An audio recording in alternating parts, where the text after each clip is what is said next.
Adia Chambia Memoache Moakaba Meda City, Druso no Bedroom so Cassiabon Samoa, Yate and Boasia Boaboni and Cassi Woodin Canopy, Medina as someone, some no diabetes be and say.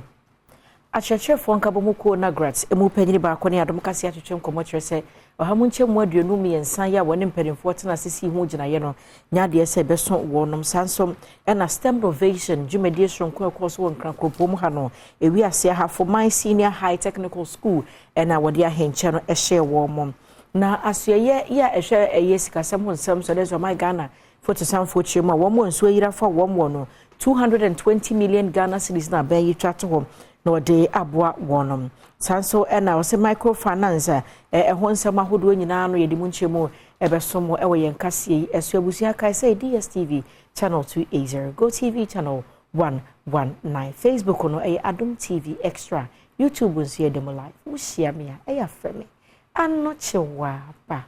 atwa se wa fensem ni nchemo no medeswaso amount Titiani Emma National Association of Graduate Teachers, Eternity as Nagrats, Penny Angel Carbono, na wabra wamoye se wotie tua se my Ghana adwumaku ahwaka tua won samso ne adwuma won samso anhwe na ban adwuma yefo no wo mo akatua ha munche mu aduosunum 75% wanfa anka ho amomo na no na mpanimfo yi ene aban adwuma yefo tena se twetwe nkomo a wi ase no wo mo gitu mu so ha munche mu aduonum yensam pagya ena wo mo benya na no na etitire ni managrat Angel Carbono chese 23% na wo mo nyina gitu wo no entumi ensesa wo mo hyebre ene entumi nso wo mo hawa no nenso said o my Ghana sika sem TNT wasomusa ye komuno enya 23 ni 25% asem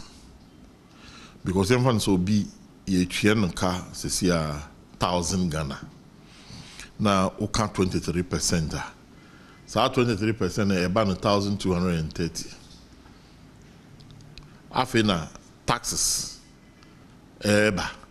so the akwan onipa no de bako fie kura no e beba be 1150 bi so sika na ye ka 23% kura no e be 150 and 200 bi na ababe toso for the whole month na o hwe se na niam abo echo price increases transportation housing market food commodities adwane ayedi won say sa increment ide enye change bia na ediaba ya brabo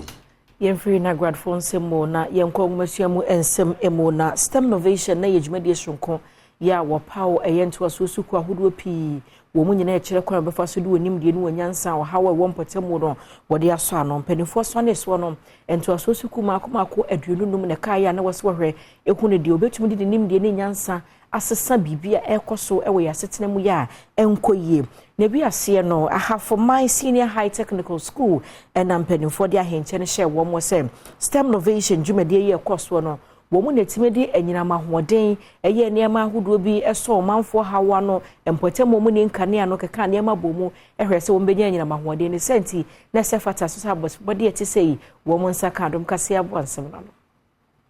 ni aje papa esan say sa kwanya we na ya medaya so ba man so ho da ese beba mu tentem say esan say ebe menya school half man no ya ka kire me say half man for omonya ade nti ma me kwa half man ba me kan say dey nti no omonya ade esan so mo wi ni competition bia mu da na me kan say so me ye nipa metumi so kwa half man ama yen so akọwe ni nti me koye me kwa me di kan ko join national science and maths quiz ba yen tumi am qualify me san ko join debate by antimi an qualify and I'm stand kwa renewable energy challenge e ho kra dem swim and still my antimi an qualify na me de nyankopon ase me de yeho ase pa isan say de stem aboye am yetimi yenim say your school for any age pa isan first time and yetimi aba yeni age pa yeni ndakra say bibi we beba inti say yenya akonya ye pese de nyankopon ase ne yesaso do bibia ase yemfiri honi yonko my Ghana yesika semu my Ghana photo samfo kenu furiata nrada kopie mu ewo my Ghana yemra hye bedwafie de akohoma sika de ya dika de abo man ne ho bra ne de enhwe ni mu se afie besimi ye de beye entoto ye ne honom eno de nsam tudwa se braso se me ye ni ekowie mu nsatraye ho nsam ho se tere bia open den be sitre bi so anso kakraka beto na ne sa akranti aban no afa to wo ho so se wo mu twese kabotene ye mu ye dupa 220 million Ghana cedis na wo mu a ensu yiri afa wo mu abrabo wo niema na obi bia ahohoro kono wasan ede ayensi achi ba obefiri abrabo ase. Mr. Speaker, government has budgeted an amount of 220 million to support the relief phase for the communities affected by the Akosomo spillage, as well as floods upstream in the Oti, Savannah, and Bono East regions. Mr. Speaker, we recognize the place of climate policy and financing to help address the long-term effects of climate change on victims of drought, flooding, and other adverse weather events. Accordingly, the Ministry has applied to the Global Shield Against Climate Risk Fund, an initiative launched by President Nana Akufo-Addo and Chancellor Scholz during the COP27 in Sharm el-Sheikh, to assess additional financial resources to support communities upstream and downstream of the Akosomo Dam. Ewo panyin sema hodo de tuja wo my Ghana marshi bedwafie no na wo san HSE wo de nema hodo begu akwemu na afempidu ene aduonu nan o my Ghana asetire mo manfo asetire mo adwuma mfa so sika eba wo no nsemo ene wonda ne da kode abedie no hu sika sem no egina brand wo so wachire mu a wo hwemu pass say no overall GDP no ene egina 2.1% na Africa no wo hwe ni mo say end period inflation rate no ebeko 15.0%, primary balance so on commitment basis so ye 0.5% ewe ye GDP ne so nti wose san hyehyeye obehwe ani mu asa anya bia fimpidu ne aduonu nan ne de ebema manfo sika semmo egina ye ono na hwe Ghana sika sem so Keno Forie ata kasa ewo mrahye bedwam edefa afi 2024 budget enhyehyeye a womo ede egu akwam no wode tudwa se aban no ede nhyehyeye awodo egu akwam se ne IMF nhyehyeye a wode ama oman Ghana se womo eni so no anamo a womo etu no womo etimi akwo nanim. Mr. Speaker, based on the overall macroeconomic objectives and the medium-term targets, the following macroeconomic targets are set for the 2024 fiscal year. Overall real GDP growth of at least 2.8%, non-oil real GDP growth of at least 2.1%, end period inflation rate of 5.0%, primary balance on commitment basis of a surplus of 0.5% of GDP, and gross international reserve to cover not less than 3 months of imports. Mr. Speaker, the 2024 and medium-term fiscal framework has been prepared in line with the objectives and policy priorities of a 3-year IMF-supported PCPEC program. The primary balance on commitment basis is the fiscal anchor we are using to assess our fiscal effort. No my Ghana for some for Keno Forie ata den se binyina to dwawie na dom kase ye bopni dom kuma ye wo mrahye bedwafie busasa anye bia no we ni ye ni da so budget anase eye de hia na dom kuma na chese oh sa akomasika ho nsem a my Ghana for some for de betu dwa no enya de se de da so bia wo ema Ghana for ne ne Dr. Castle lato he for de wo no eno ye edom kuma eba no de ne twon komo no chese ahokyere pa ye mu oden ene beba Ghana for so hwe se de opanyire e de sansemi etu dwa ye ntibi bra.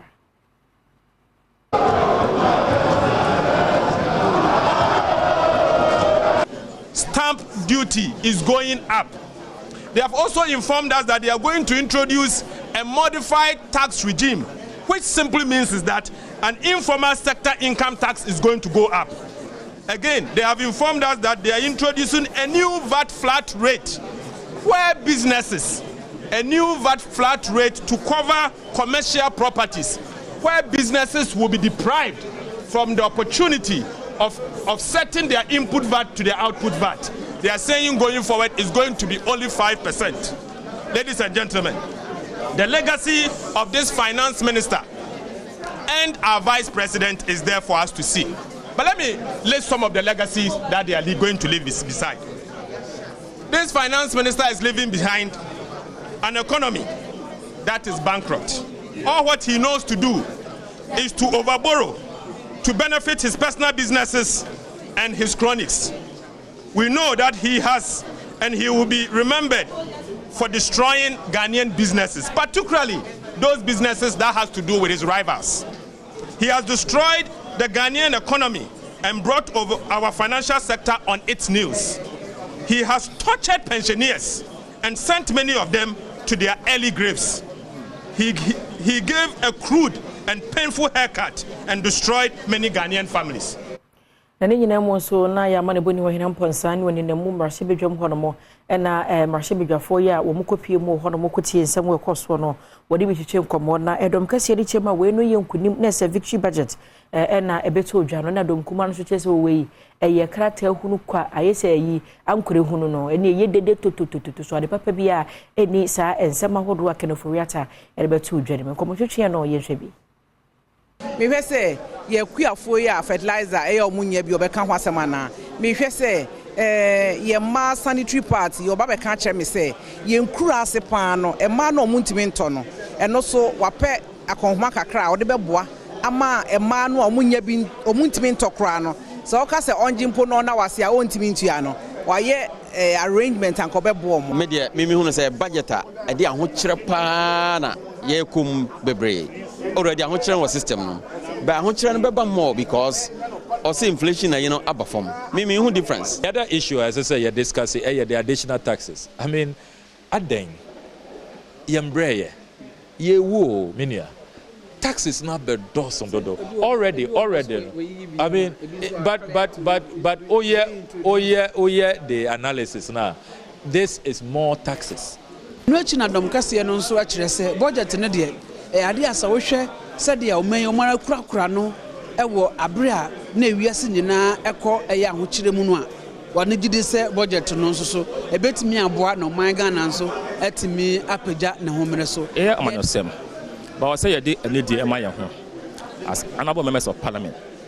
adia budget almost empty no the same budget na approval 220 million cedis they support omo to onchem eto omo e voter in the budget obele hu there energy home Latin America them because at least one more year ya tie ho the economy no was start ojenja nando that alone is enough hope na say hope wo ho no biara so to me plan not mu hjem na national brabo konanim na community na brabo konanim na Ghana so okonanim abusia ohene amponsa kakabo yei eyemrahye bedwafie yemfiri mrahye bedwafie ne nkwa pomudi ho nsem mu kakra mental health authority no womo aye dwumasono pa na wochemu asebeye adokotafo a nursefo ene womo a wanya adwirimu hawa eya na womo ko womo na so kotwetwe nkomo no enkomodie ne betumi akoso wano ntidom empanifo abo womo homode ene enwoma ya womo sua eye sa adwirimu hawo no wadane kasa no ma beye yankasa yetwi kasa ibi sebeye tesen kura no a wokan kire timamuni na Ghana ni a obeti ase ntem kura special psychiatrist ya wa Accra Psychiatric Hospital Dr. Peggy Asiedu adom kase twetwe no chese saa nwoma ya wapa ahontomai ebeboa pa amankita hodie ye wo mo ahwa adwene mu hawo ene wo mo anya adwene mu hawo no agina brani. So usually ne say entiasia say enese mobile ne na ye hwe no yi doctor hwe no on titwi ti nurse ba kotene ho a o chire na se ene nyina na ma time kra obe emra obe say wo hospital no kra eye bebre wasan edi tudwa se buki ya womo atroi eyade a ebeboa adoctorfo ene anensefo na emre dodo a womanfo ebeje ayarehwe no akoye ntem ebesan so abo mama womanfo eba ayaresabia yare awodo a womo ebeka no wotwi mu no womo nso kohwe ewo brofo kasem wo book ni ma womo hu de wotwi nim no etimi aboa womanfo a womo beje ayarehwe no ne nti a book hi ne yakasa ho hia ene se ebo kwa so bi ba hospital I saw person church and you may be asia ontimi hu nia ese oka ebe won so so yem a ye hwe mo no kra ye nhyada nti ase enti say obiba hospital no ka say doctor ma adwum ye me he ana me chi mo hyehye me ana me ye mo hyehye me a na ye pese book hitimi emma obia eti ase say me doctor meti ase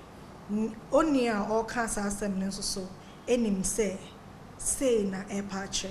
eninti book no ye chemu etro twi die no tree deɛ ne wɔ hɔ na brɔfo deɛ nso wɔ hɔ a guide because ebi wɔ hɔ a em sɛ Ghana ne yɛta aka brɔfo into utimi te aseɛ kakra na ne akyerɛ wo Yemfiri honom ne yankwa atemu adwuma no emo Chief Justice Mame Getru Tokono ede nsɛm atodwa kyerɛ sɛ posisa hene Dr. George Akufu Dampare opanyi wabo adwuma papa no kyerɛ mu a enhyehyɛ odi agu akwan mo na tenetene post adwuma no ma yɛfɛ wɔyɛ adwuma no pa ma obi ehunu sisi sɛ my Ghana bambo ho nsɛm no ekoye no kyerɛ mu sɛ enye post adwuma no nko wɔsi post adwuma no entenetene yɛ kɔso no ama atemu adwuma no so ho ha wɔ mo sansenka ne tenebɔnefo sɛm dɔɔso a de bia na yɛsɛ wɔkyerɛ nipa de ɔmo bɛn nenso ɛsan posifo ntete ne nkyerɛkyerɛ kɔso nti no ama wɔ mo atemuafo ne mbranim so wɔ mo adwuma no ayɛ pa ne nkyerɛmu ani. Thank you for visiting us. I must say that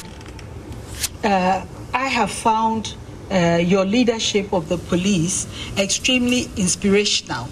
I think it's only a very blind person who would not have noticed how much you have achieved in such a short time to rebrand the image of the police, to reinforce what we ought to have known from the beginning, that the police is a source of integrity, is a source of protection, is a source of help, rather than a source of destruction. Na no si yepe na posidom sa hene George Akufu Dampare editu just say na so ye no enye na adwen se mfomso a waye na wo ba be yi ano na emom afutuo bia ebeboa mu adwuma wo ye no etimi akonkan no obetie. We've come to one realization that we need two important things to make the difference we want to make for becoming the best institution in the country and a reference point for the rest of Africa and beyond. And those two things, we think that is a sense of guilt and a sense of shame. When we have these two senses, it means that it helps us to know the things that we are doing right and the things that we are doing wrong. And then with a sense of guilt, knowing that what we have done is wrong, and with shame associated with it, we may be mindful not repeating it next time. Egusu na bambo mu nsɛm na Ghana bambo mu nsɛm no adwumako no ne fa yɛ hwɛ yenso ho nsɛm so metwe navy no me no kasa de wo mo anya ɛyɛ catamaran boat sonkokra ye free Macroeconomic Engineering Company Limited na wo mo chema we state of the art 20x8 catamaran boat na wo mo ensaka ɛhwɛ de mu sɛ bɛboa pa ma mpempe a wo bo ɛwɔ yɛ po ne yenso ahodo so hwɛ sɛ so bambo no ɛbɛkɔyie no ɛgyina bra no panyina wo no gyina mu yɛ Vice Admiral Set Amwamaya Oye Chief of Defense Staff in Assembly. I would like to extend my deepest gratitude to Macroeconomic Engineering Company Limited for their incredible generosity, their commitment to providing the Navy with the state-of-the-art vessel is a powerful example of how business can contribute the safety and security of our nation. This act of benevolence is not just a one-time event, but a testament to the enduring partnership between the private sector and the military that helps our nation to thrive. Enwachi, CEO, Emma Macroeconomic Engineering Company Limited, Engineer Dr. Ebenezer Kakrahama, and so chiremu dintia wo mekoye sado yi donation ya ye beye ade a she nkran ene sintia ye beye ni say ye hwe Ghana ha say just exactly today a ma 5 ewuye ewo isuo so because of boat accident ti me hwa sanyoma ni nyina no school for eco school omu wo nsuo so ene nkofo ekọ adwuma ewo nsuo so Inteno so ka ho Ghana Navy so be here vessels boy for search and rescue operations and afi so one kasa support senior ombebo Yenyina Macroeconomic Engineering Company Limited wo mo adoye ya wode ayo my Ghana Navy ne so na kase dinka ne dey no memfa ensi mida se so jibrehwe ye fa DSTV channel 280 Go TV channel 119 Facebook Adom TV extra wushia me eya frame anochewa ba atwase wa na eya wadantie dan ye ho abada obokra champions mu online portal so nsem ebetwa so ya wada for brason say online portal no nsema hodwe wo so ene de obon krata hodwe ne mu nsema hodwe mu ewo mu no ye gebre na ye bobo ni nyina so ma e wo bedwam so kwasinsia aye krado incoming bibia ye kama nche be kwa asante mampon na yakoma nkrofo no power to the people na bibia ye kama kwasi kwaba mejoso na mpomboko die oh nyame kusishira ye asante mampombo oh yes be ko 26 December yeah bronya no boxing day leaves concert no baso nyame admo 26 December nyabotere okay ampofo je ya ye nimu ne papa yes wanya ne baby kro but order so tiase yes okay his legacy leaves concert 26 yes I know na make kire efia mankwase papa nada o mane mu bi etime to nyom twere nyom e ma nyom tofo eti he continues to live yes though he's physically no more eti nyame admo 26 December ne bana na sai ampofo je ene anyomtofo akukudan e ba asante mampo uza mekacho se first pa ye ka bronya 26 pa na ya asante mampo bronya say because wa kwasi ampofo je ene ne ye revive no ne ye extra no eti I wish say ena Kumawood actors no from head to toe omunyina ebegina mu Kumawood actors from head to toe na se we na nyanyom nto nko a ye Ghana cine industry no so ebefa so na sa apagya no ye pekwan so be yes revive ye movie industry no it is 26 December wa wo Kumase kona aguna jamase mampon benim 19 pentin wase nsuta kwaman ye twem de ko adwira ye twem de ko amanten kufiase ni nkro na keka ho ni nyina no 26 December ye nyina ye nhya wasante mampo in fact over central region kora kwanya da me say brana me say ura wa ba be ho se bronya ye asante mampo se the Easter ye kowu no bronya ye asante mampo 26 December ye asante mampo ya sa revive ni bi mi gina 26 December ye ko ni mechira mamfo se ne akekan we ye se ne hye ne be me say anyomtofo a eba no uyina na samfo je esu a anyomtofo esa ka ho a eba no any actors ni actresses a ewo Kumawood yomo eba no Kumawood na ye dia ni ye pe kwa bisu ni asa revive na nya ne bi anyeme yakono ye nyina ye hia na se bibia ebegina mu kama nti ye online portal no so kane mampanyini ho kani mama test se nisika se atwato no ho nhyehyɛ no gusuwa ya because I know say later in the day say dey be ko bia no ye de munchemu ebe som yahwefo live ebe mamo say dey ombe ya amamre no hyehyɛ ye be ko bia no yes ase nra de okoye online portal mo say pictures bra de Ghana flag ya kata adaka no ho ni we nyina no ene wo bie mu say ya wo be hu ho 2024 including budget arrived in quite luxury na say eno no my Ghana photo samfo ne na be de akire ne na pamfo no mo ye adwuma hwesa de nra okopie mo brahye bedwafie e de akon homasika de abo man ho bra fi mu de ehwe ni mu sa fi de ni mu no ye de be man ho bra no eni mu enchemu so e wa ha arrival Theresa Force motor remains as a mfonyin se na make no pictures na wa ha mampanyi da John Ajekum Kofo ho kani mama Theresa Kofo ni sika se atwato no ho hyehyeye no e wa ha say 2024 budget empty insensitive dom kuma ye omrahye bedwafie so na e ka say budget no ebeto odwa no ayesa ankure hunu no dede nko a ofiti ya so de hu so aba enso nyansa bi anim saa na omo kanyam na meka ho omo na e ka say empty and insensitive ensa so nwe ne Ghana fo ho ahokyere Ghana fo wo mu no budget no ankyere mu saa ye for cheme so be ko but me nyina hansa ho okay you see there be ameka say ye nsentwerefo ejumedi awdo ayedi bi ese ye be mamamfo atene yekoso yebe mamamfo eni age ni akyerɛkyerɛ nkrɔfo niema bia entiase enya adwuma papa to inform, to educate and to entertain. Yes. Ya say minority no as a ya be normal e be norm say ade bi aban de bebe bia o say pekwan bi so na rubbish no. Yes. And so unfortunate. I know say one kasa mu kura sanitary pad to one amombe. Yes. Afim ena NDC MP for Medina Constituency Francis Xavier lawyer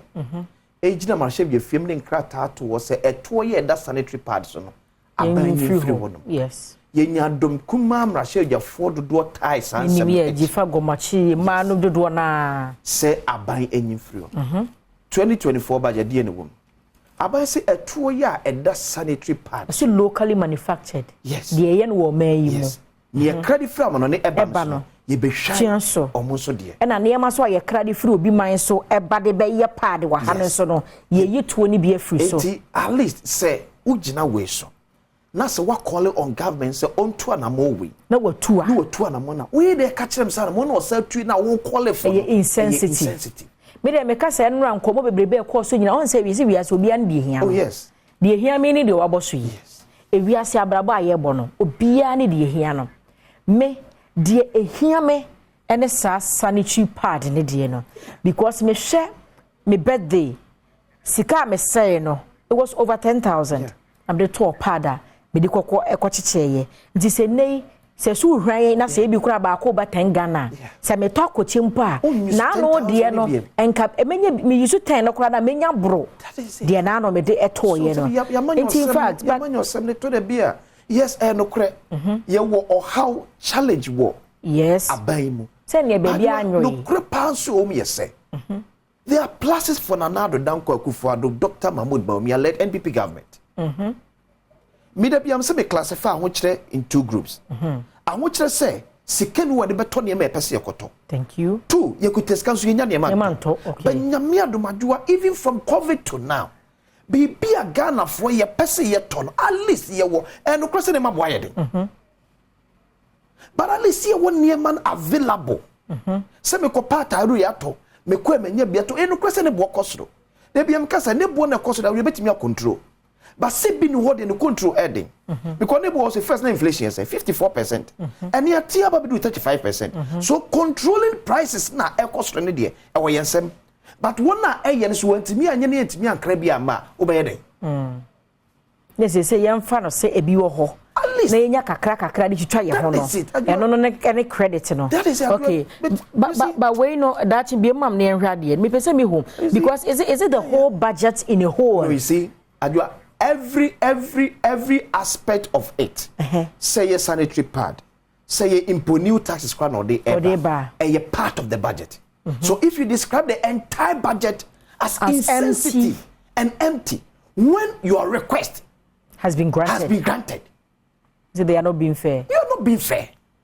e pass be na Ghana fo nya gidie ni ahotoso o mu say asem a wo ka kire me no e no kore because from up nyomu ka nyina say e ya manyo sem na mpesa boye. But me busan say unyi ni say akoye MPP NDC ade because when NDC was in power men kai say ya budget ana say mampanyini kura koma state of the nation's address am opposition abeka say we the state of the nation dey na papa omu wi abon say for so press conference here the real or the proper state of the nation's address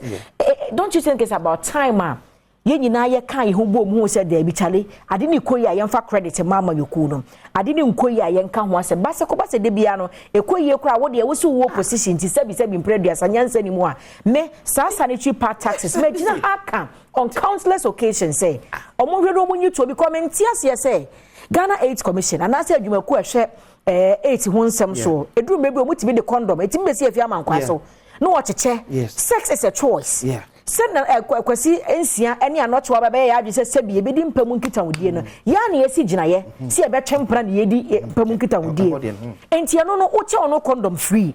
but me bu mensa ye ka me ma brabo ho enye me pe eno e wasa ye asotwe ma me se me ye oba na ade ntia wasa ye taxi amoase a me di siesie me ho ade egumi a me kwa menya kora nkengume enso e ka ma brabo ho na obi ono na ni abre se sebi me kofo ba na de ye hye me mu abepie gu oba ni mo se wo mo ne ho banti me chane condom na muntimi ncha ye pad now baya tie saade we no atu ho anamo e 24 mo then we still describe it as insensitive and empty enye fair you see me can say me and criticize budget no there are aspect but me see near what call for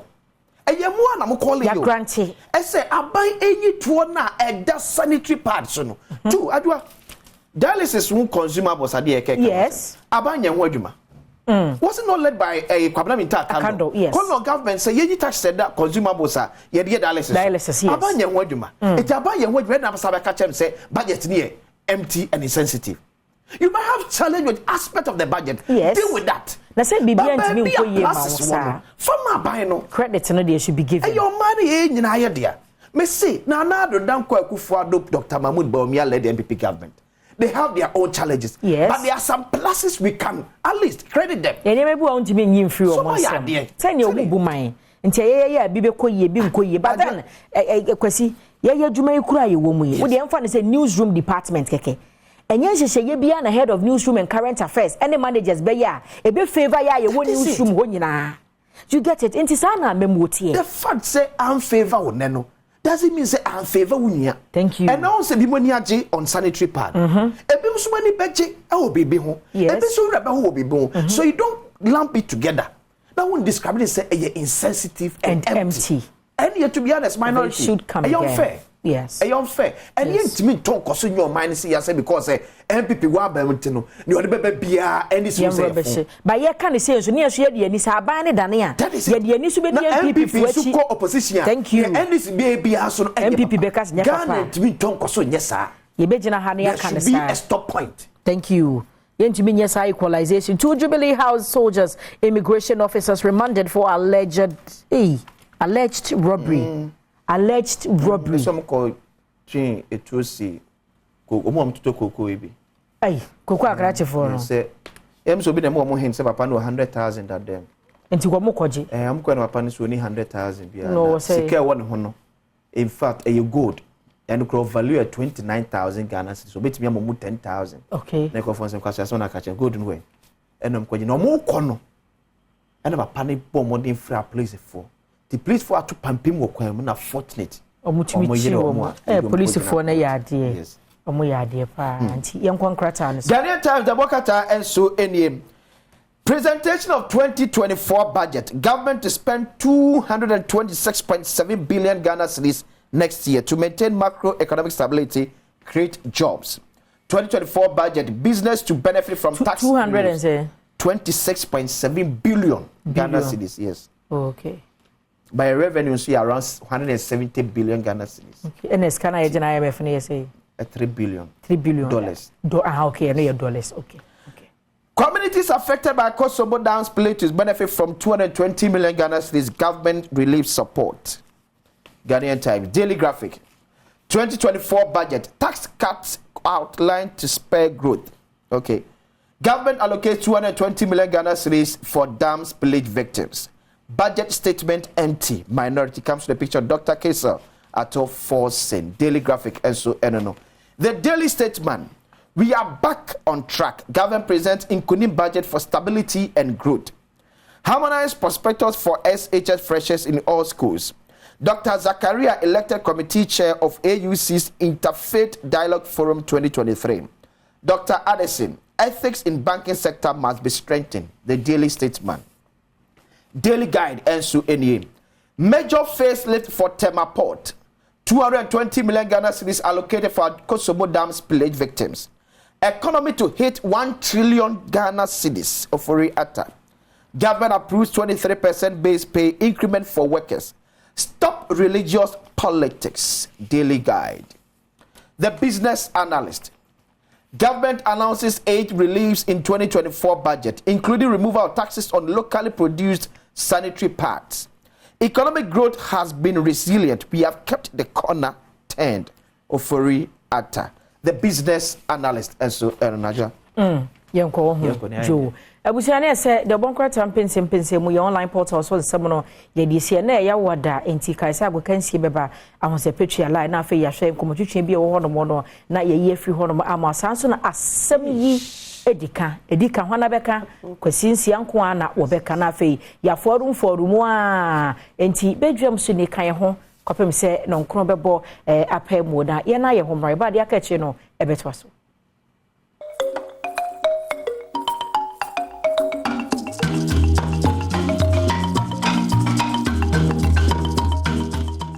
Right, fantastic morning.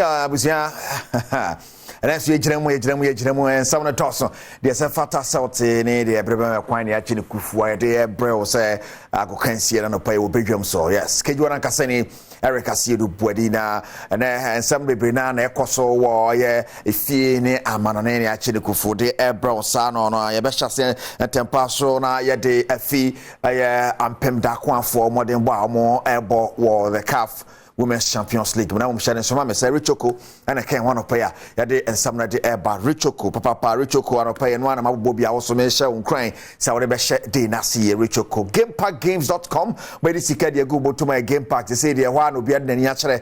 easy. Yes, numbers na till ye pick one na answer pick 4 and we'll be able to discuss at the go to pick 4 we 4 numbers na fe pick one so we one number na the opportunity to be discuss on opan kron we are non do mienu na nwumenu nsia and in a day but me any opportunities 3 times the win sika the go bottom na yakọ ampem da kwa for mbo 2-2 against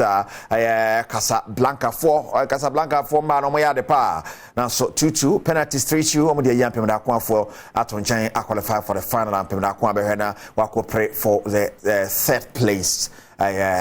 game anymore at that Saturday. Now, you rasa game we say this year kwae. So ampem da kwa Antony and qualify for the final into the kaka corners the third place na ampem da kwa be kopre was game final na pass kwasieda me Melody Sundowns na Casablanca na the pem so Sporting Casablanca for more Brian na omo koza ampem da kwa mo amfom ho ani kra kakra akom huni mu anya sam keto akora yefi eno so na yenkopi mu wo the senior national soccer team the Black Stars of Ghana. Now, theater Dachana 4 p.m. Ghana ejina kono against a match at that form. It's a Ghana between Achane Bobre was a game. No matter for Nasa feminine crabia and a betche Lawrence Atizigi. Ako PM camp no pe any player o ma me PM and me no ka say ako PM nrakra one team no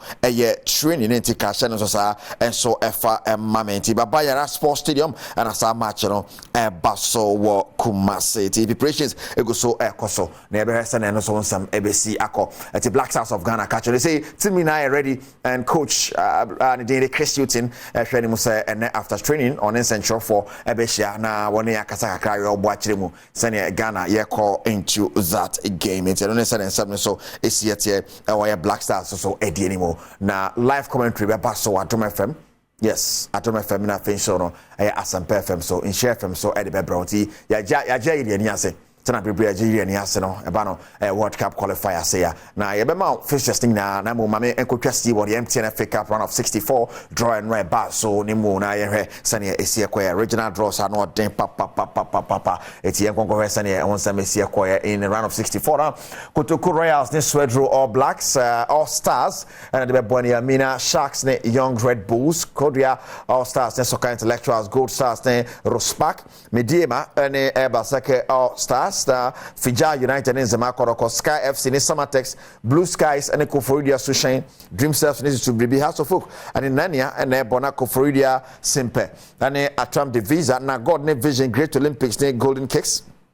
na Legon Cities and Accra Lions and so Eddie Abweni nti yankwe ni nhwe the twaso so the round of 64 the MTN FA Cup Warri Stars near RTU Kasaguaro Hearts in Northern City Steadfast in Karela and Meremano United and Bafo Soccer Academy Young Apostles and Victory Club Warriors na Brekum City and Techiman Liberty Bechem United and Demibi United na Bofo and Sunyane Oxford Adriana Stars Brekum Chelsea Hilla Stars and Wa Power in Swatremani Mana na Namoro and Ken Faisa but near the Biasne Park na Asante Kodoko any nations at the Abweni Benab and Kwaboso Young Madrid and so on the Bebo now Hohoi and Home Stars na Accra Athletic FC ni Ahrao Agbogba na face House of Lions near Kachi All Stars and so at the Abweni or the MTN FA Cup round of 64 Chese Kwambia so no original base Senebea class be no mu tukwan no musu na how is ya chechem se na be ya boy ekonim na ye miem ye ekonim na no na ye miem ahwese ne honsam so ebesi akowe the MTN FA Cup honsam now yehwe sane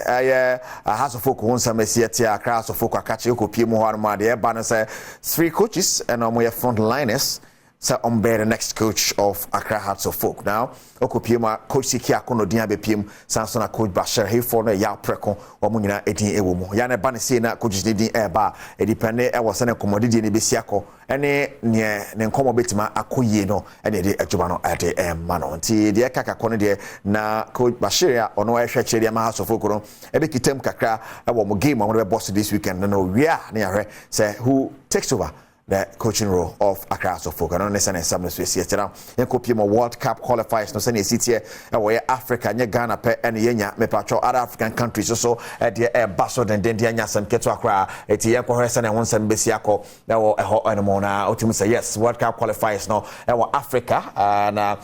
Okopimo ewo Kumasi anya Ghana penebo now enra Equatorial Guinea in Namibia at the Pimso Equatorial Guinea bo Namibia 1-0 Rwanda in Zimbabwe a game near 0-0 na Congo DR and Mauritania Diana 2-0 Ethiopia and Sierra Leone about 0-0 now and then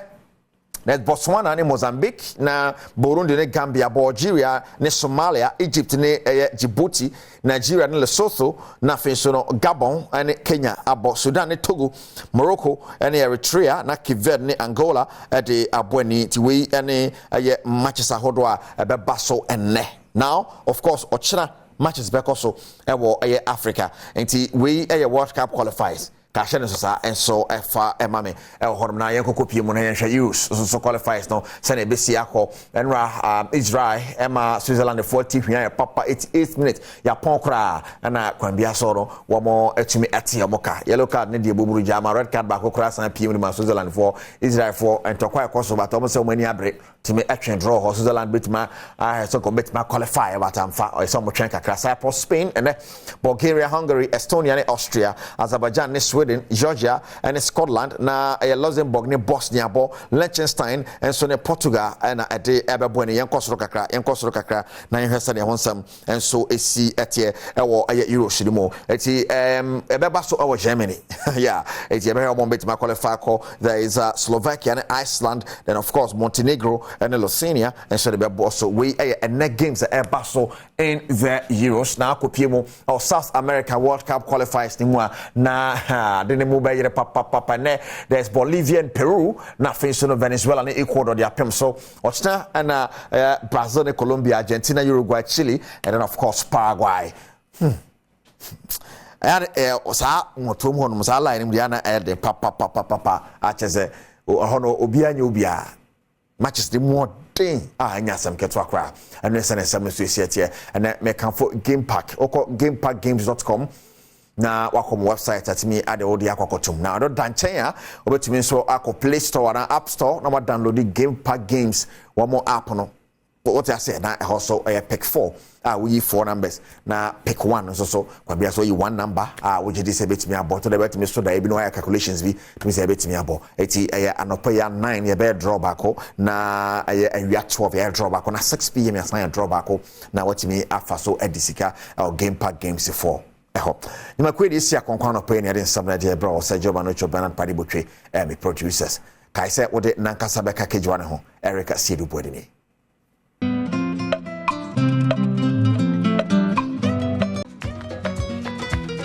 Unim say obi a ono ankasa ye na dwuma a wanya mfie dunum ko aduanan num betime de ne ho Adom Snit ye hia ne say ubetua bia to hobusumi bia na mfaso a womo a etua Snit ntinto wonya bie no usu benya bie wo ye fashion designer on air entrepreneur obedwedene mason carpenter taxi driver makeup artist adwuma bia wankasa wo ye no akwanya no wo ho se Snit seed ya enei ye dia ben usu betumi de wo Adom bie sebe ya na wote asie wo beje wo bosume ntinto wono a kosi se Tradium pono, ebeto ne nsade afro. Wo yonko bi, obusua ye ni bi, a wo no ankasa ye na dwuma na. Come for Snit seed. Efoma ne ne, no no so nya mfaso wo so. Hye no so, say ye wo awo dachi, enti fa ne personal.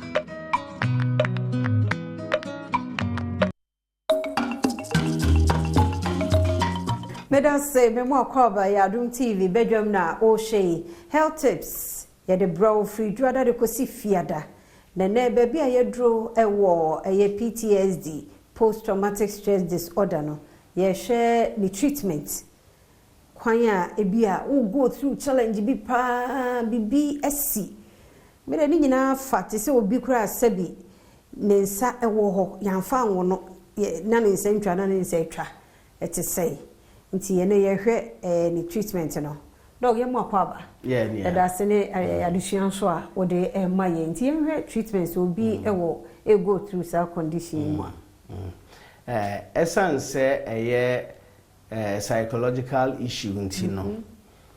definitely mental health professionals and eboa edi ho djuma treatment ye de nkofo san afam once again a neuro treatment and psychotherapy endi obi wo we mu anu so odum aduro okay ma menche mu say it depended on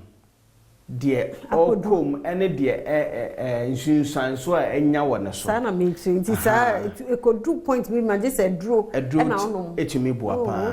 pa nim se kasa nko a enya no nko a e wo mu say apart from aduro no course no kasa no so beto aso na so aduro no so tumi boa na kasa no so me pese me kasa chere ti said ye kasa chere but psychotherapy na ye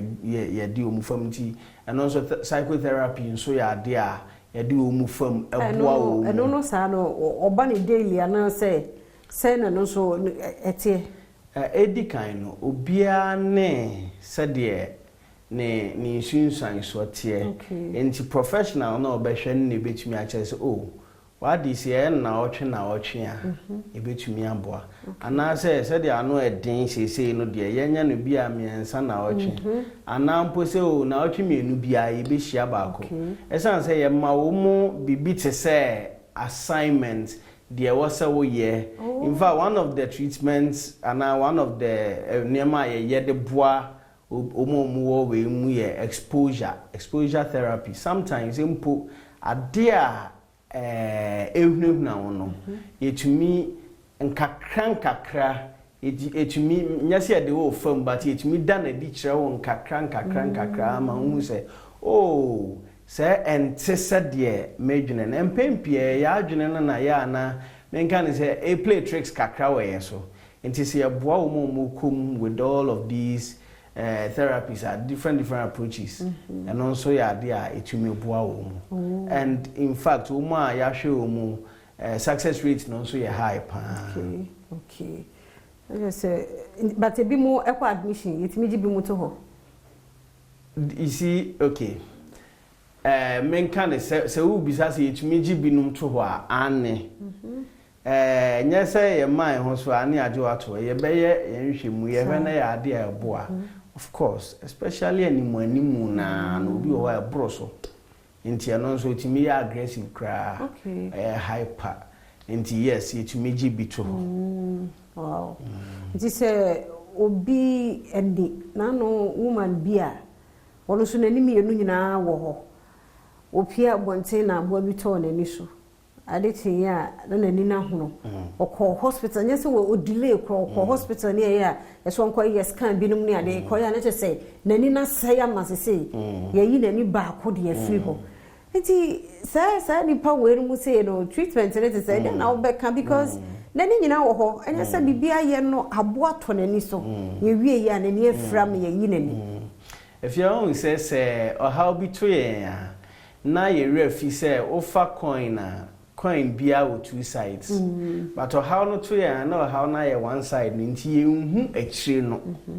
sabia se de o twa sa onim se na chi achi nti obi ogina wachi in this case professional a onim na adwuma no ebetumi aboa ama wahu the other aspect of life sabe se won sani ho a obetumi de wona ye wonsa ba ku ni ho obetumi de ba ko na ye nti enchechire ni abotre said the mekan scale no kre because see akwa meti o person o chichiri bitum like the way I wo kan okra no tinyame ya dom a ye de bewie o china ye hwede tinyame ya dom a china ye mfamie se ye hwe enema ye betumi aye de aboa ye ho a emma emposi go through stress bi mu a enkodru the post traumatic element minimisa wani aje na usua de pa o chanya me ya dum akan ho na yɛmfa mede yɛfia amankwa tamaklo Uhemani tiajia na weso hu ne se yɛda kyenhyehyɛ ebre ɛna aso no senate si yɛmfanto wanim se seed no aba wo ya nkronkro dwumani a akwanya wo hono ma se ono omo yɛ nhyehyɛ kakra bia wo de beto ho bia no se mpofiri mu nkwanhyia to wo a wonom behyew ɛya wo da kyenti fa ne personal yɛnhwɛ rembra unim se obi a ono ankasa yɛ n'adwuma a wɔnyɛ mfie dunum kɔ aduanan num betime de ne ho Adom snake yehia ne se wobetua bia to hɔ bosumi bia na mfaso a wɔn a etua snake ntento wɔnya bie no nso benya bie woyɛ fashion designer on air entrepreneur obedwedene mason carpenter taxi driver makeup artist adwuma bia wankasa woyɛ no akwanya no wɔ hɔ sɛ snake seed ya enei yɛde abɛn nso betumi de wo ho adom bie sɛbɛ ya ɛna wote asie wobɛgye wo bosome ntento wɔn a kosi sɛ twedi ampon no ɛbɛto ne nsade afro wo yɔnko bi obusuayɛni bi a wɔno ankasa yɛ n'adwuma na kamfo snake seed ɛfama ne ne no ɔno nso nya mfaso wɔ so hyɛ no nso sɛ yɛ wo a wo daakye enti fa ne personal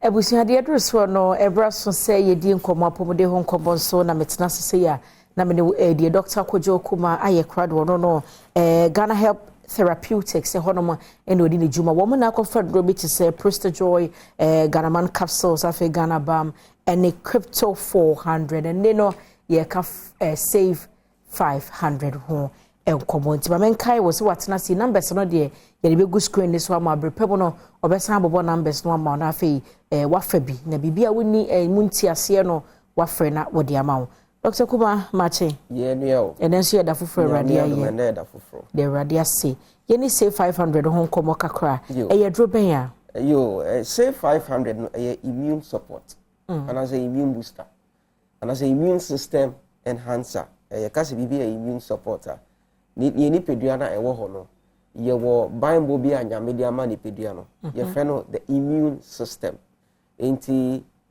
fruit kopem na ase wo bi na even honam kra no a form of immunity ohwinimu enwi na ewo ho no a form of immunity enti ni ye hwinimu nwi no ye nyi ne keke uyi a wo expose ho to yarewa ahodo wo more kra no a form of immunity enti immune system no it starts from what we see to what we do not see. We run epidemic moja no your immune cells, your white blood cells or why no so my a form of immunity. Nti ewo suban mi no ye di kan ebo ni epidemic ho ban defensive. Okay. And I think so it me ekun e di man epidemic. It is both defensive and offensive. Okay. Nti ye de wo and as ya wo be as here we share in yarewa for the first time no Nipidiana to me efa kwembeso to me ekunti ayarewa no but unfortunately nyama bi oho a brain immune system na say a lot of them ebi eduane a wudi say chemicals na woman enyama immune system na bebra na say insua wonom contaminated a brain immune system na say mframa wo home say polluted a brain immune system na say won't say won iye ni po obi a wonta enya enough rest wonta enda a brain immune system no ase obi a call into a lot of stress brain immune system na say eduro bia wonom betimi suppress the immune system exposure to radiations betimi suppress the immune system until the who say who be here say you be a perfect alternative betimi aboma immune system etimi ejuma na ye mfiti keke anko fa ahaban bia na say ya fa bibia keke angi kan bom say ya immune booster dey be what we research here my who said back in the days no in every household no there were pots. And as every household, na omango somo kuku a na omo ye emu ndu. And all I say, in those days, na esan somo tanom sa enu na ewo kuku nti. They weren't falling ill frequently. And we realize that because of that, you know, esan somo omo ni eche. One, they were defending, they were protecting themselves. Some of them ho ban every year. And I say, ekobani so be yare kwana. Anything say yare na ebe free independence because the immune system was working perfectly. Into maybe someone say then ana ewo so akukunu ana omunom. And you realize what was cutting across board, they say you were habambi or it was cutting across board in all those spots. Habambi to say Momodica Carantia, which is Nyenya, was cutting across board. Nyenya was both for spiritual purposes, but medicinally, so it was very, very effective. Okay. Even in our local dialects, no say ubi or high blood sugar. Sometimes no, we say omo pusani na ewunshum no maiding omo ano. But scientifically, your research here they say no, there was a scientific basis for the use of Nyenya, which is Momodica Carantia. You will say a active ingredient the friend momodicin. It sounds for momocarin, beta momocarin. Now he analyzes our ingredients. I have been druno. You will say a year juma cancer cells into a will to me prevent cancer from growing. It will to me cocram and commas, which is tumor cells. It will to me high blood sugar so into sayana. Sugar. They were not having issues with diabetes, not hypertension. The secret was in that active ingredient, and that's more medicine. No high cholesterol, no infections. Say a sexually transmitted infection, say a sexually transmitted disease, say HIV, say candidiasis, and they frequent. Most of the young girls, they say recurrent. They were not having those issues. The secret was. Na ewo ahabana omota ejinum nti ye hu se nyanya wo ho ye hu se abomba eguwa abayichi na eno so on for the philanthropist movie. It was a very powerful hepatoprotective medicine. That's be hepatoprotective. E idea ebo brebon ho ban. And brebon so a very key to our living. The entire brebon say liver they say e idea ebo ma utimi enya nkwa. It makes you live. Okay. So naturally no the state a wo liver na ebe komu no. Say na wo liver na etie e wo ni period no. Sana edan ho edi ewo honam ni ni so say obi liver yes hoster manifest on the skin once the skin say change the liver no was also one of their key focus. And aside that no other habambi say cryptolepis in so honam marina ho na almost sounds immunomodulating. Immunomodulating means say na omo immune system no ejuma into lipidano ne enya bimbo. So we had to go back and get all these plants. Now this time, no, sell to me any kukonumbium. Ya far for quite so, ya far for the gear so. I know into capsules and ya capsulate no, and then the yenya product for an SAV 500. It's and then no, buying boy and anonymous enya no.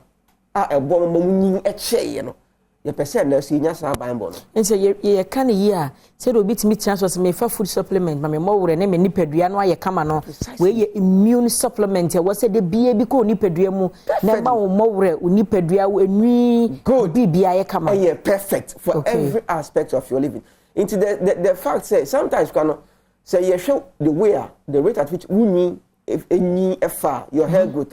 it tells what is happening to your immune system. Okay. You said you are pimping more EPA, whom you are able to intend. It tells your immune system are weak. It's not going for peace. So call for radiotherapy and as a chemotherapy, but cancer for now they lose their hair. Yes, yes. It's because the immune system no,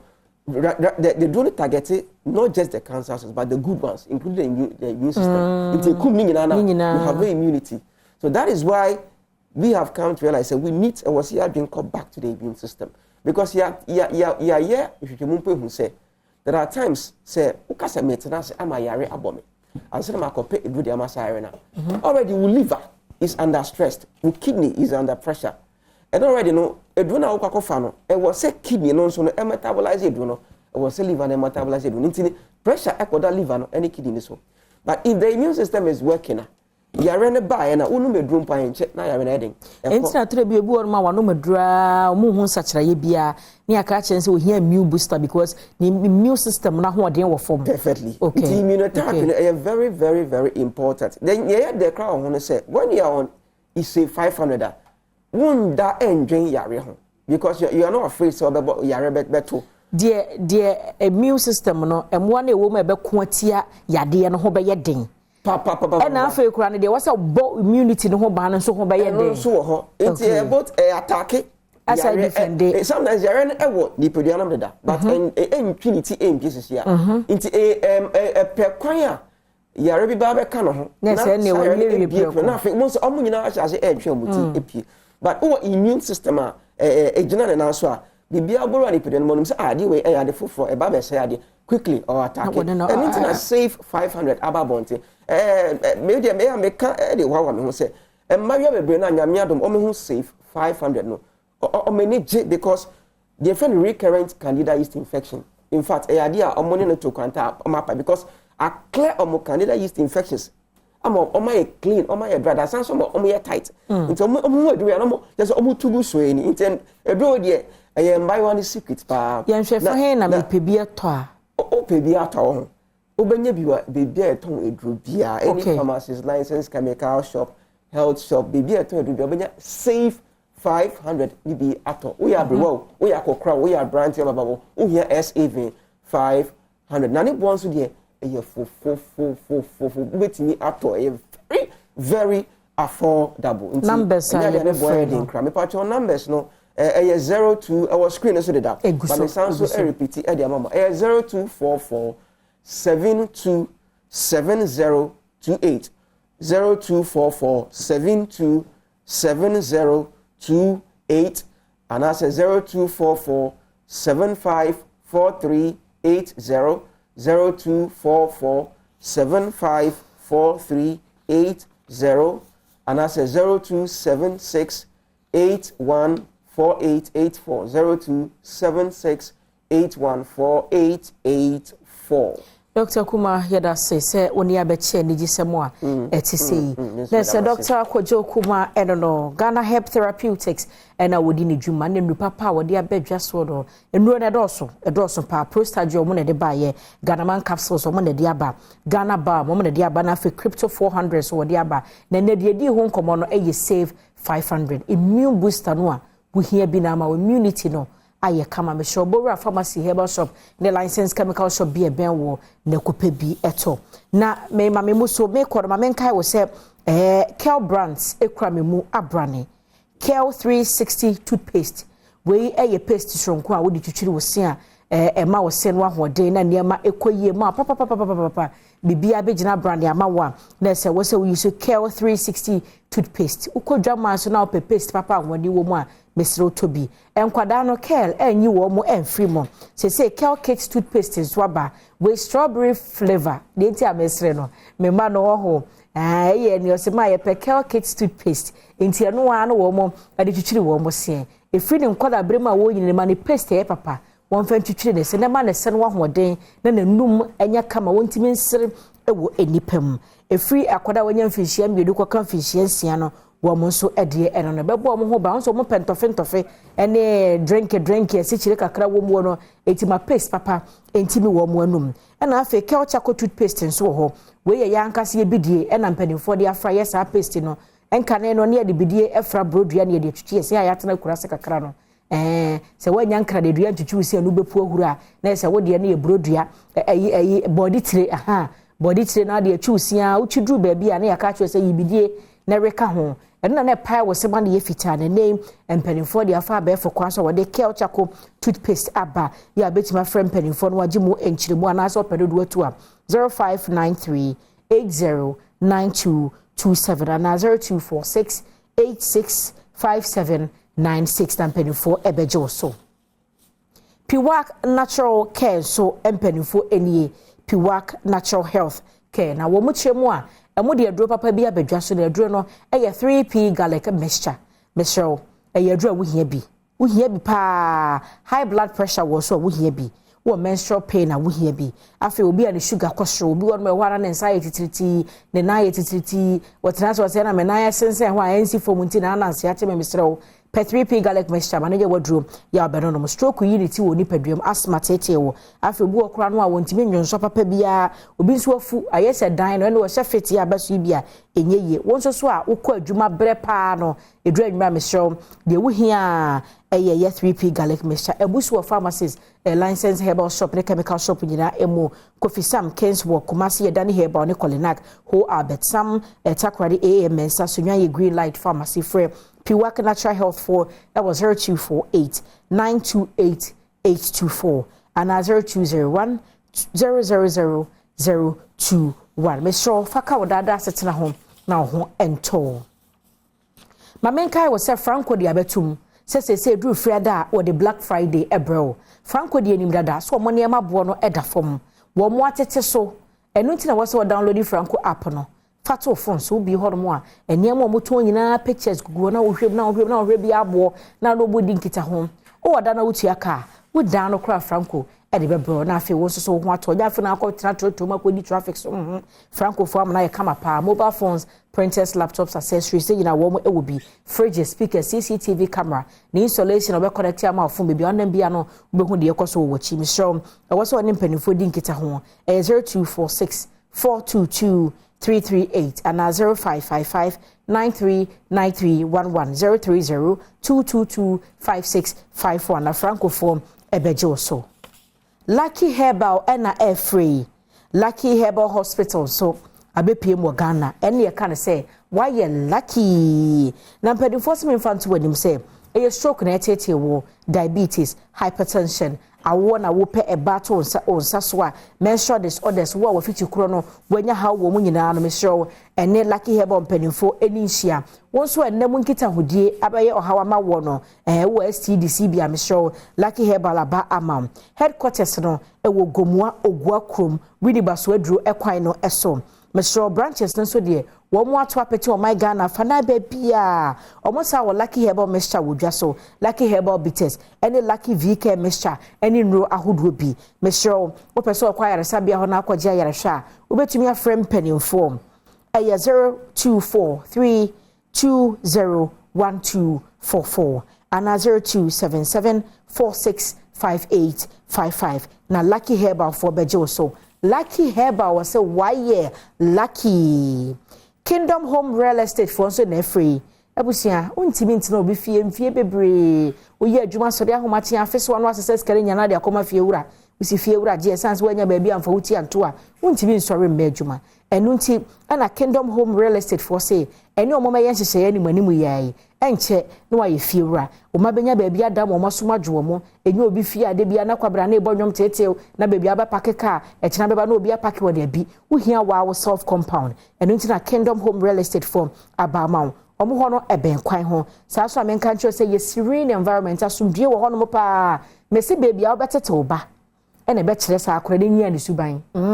wo de me ya adwen baby a wo akora atotete no no onyini a determine uhu na no wo akora we de baby a wo firi ndi etimi sro ma wo ma no entina baby papa Botanical Gardens no eben ho eben Botifo eben Safari Valley Resort esa ben tete kwashi hospital no ene watete so ubetimi atua ohamu nchemu aduonu mebo no 50% ana 70% no ma spread the akanama na wutua ne kakra me show omo aburi kwan no so akua pema kropon frɛ 0559 761144 0559 761144 na Kingdom Home Real Estate impenifo ebejo so ebusia braso sabe sorry na me kono na me kai wo say GTP na eframe entoma perfect GTP ene omo ade de maye na hye wa ye kama na de opama me so wo wasante mantem mukuma say ebusia Kruwa Junction Adom's Fashionary ene de GTP fefefe wa pama hye me 055 0074450 0550 074450 Freedom's Fashionary na dwumadie bia wudi bia wedding gown nyina wompam bi emaw wo hia me a eya freme anoche wa ba ajwa se wa me so ne de na ma me boate ma the fancy door sister oh wa ye krado ahosepe etwa so me moachi Momo akwa abaso nkombra usepe dwumezido oye osomfo the fancy door president for the Brothers and Sisters Association na ane pay Reggie Rockstone ogudolu bode road up on chawambo na ma onhwe taxi driver na ways da mo bono no wonko ni page no do or the picture bi at honom nyipa dinyim na nyim na mpa nti ihu picture no ncha da anya clear but nyim na ebu di nyim na bona won trace taxi driver no na wo hwa wasam nka na Miurika says net imbringi na minyima de si nyim de sisi ara snake onfa wo adwuma eye ebotum na aye contribution ni bia na making ma munshada na mu bo adwuma ni bi intro say makeup artist online entrepreneur another consultant, mpono private legal practitioner, mason, driver, market important na etonaza. Mema wakuma ntukra ebotum na waso e protect wodachi. Mebe ye nyina anye de eboko snake na kwakoye seed ni bi. Nti no bomozana say between 15 and 45 akwenya abada honom de ebotum na bosum bia so e contributing kanka kra till there eboko wo pension na snake etumetua wo ka bibia ffff dem roba ya wodachi nka ye basabasa. Nti no you know ye wodachi o nti no fa na personal ma ye hwe ina ye bresisia.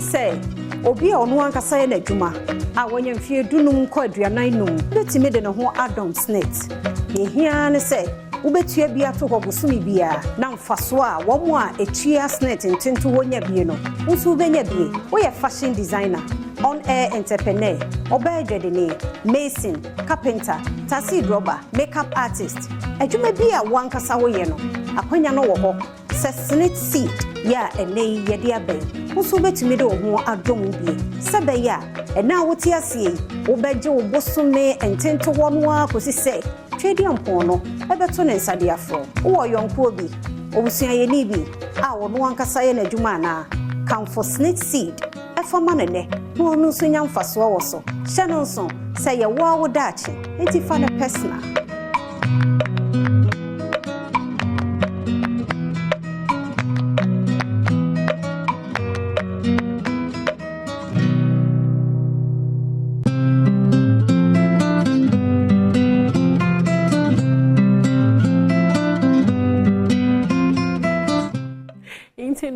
Nkoma ofa wo da che hoze bomozna na fa ne personal umpo no frɛ wo nyanku bi na no so frɛ ne nyanku bi na ebusu enyi bi na wo bomozna na wo konka sign for seed o was net na dachi bi no ehu aba akokra ne ntuma nya ho hwe no na snit oritia wo kaw ma waso enya bi ezako won san na wano ho na yere kan de bi ma quickly no yen kohwe nsama or in the world of entertainment na social media I do papa na obia na za orka fa yi ho question an amanfo bi sa papa anyi de yi no or demonic another or creativity Rema fele O2 arena na ehwe ni entrance mosima oye opue honum na nipa dodo na ra okọ event na se ino honum a wahwe video ni bi were suggest there boy no wato no susum wato no nkwa ne kra na ni bibia no ozama abonsam ma yenhwe Zarema bebe ye wo stage O2 arena the video bia no bibi se de na Rema onye wana do maybe do maybe aha onobo the menu no na oyaza O2 arena onye easy for the mutima feel O2 arena na young boy ne girlfriend is Selena Gomez na O2 pull something like this e honom no amanfo bebe were kada mpo no waton na kra na don ton na kra no ye bohwemu na yezu ho komo na so no quickly obi akobi ono so share me experience mpo no de tutu de say ye Christian nipa na say call the event yasa bobotan na hwehwe mpai bobi bo first of all ba mo share comments na oba video na say on social media you know I say only those that pay attention will understand say hwe video ni ye papa but I say there in the days of the seventh seal no the last horseman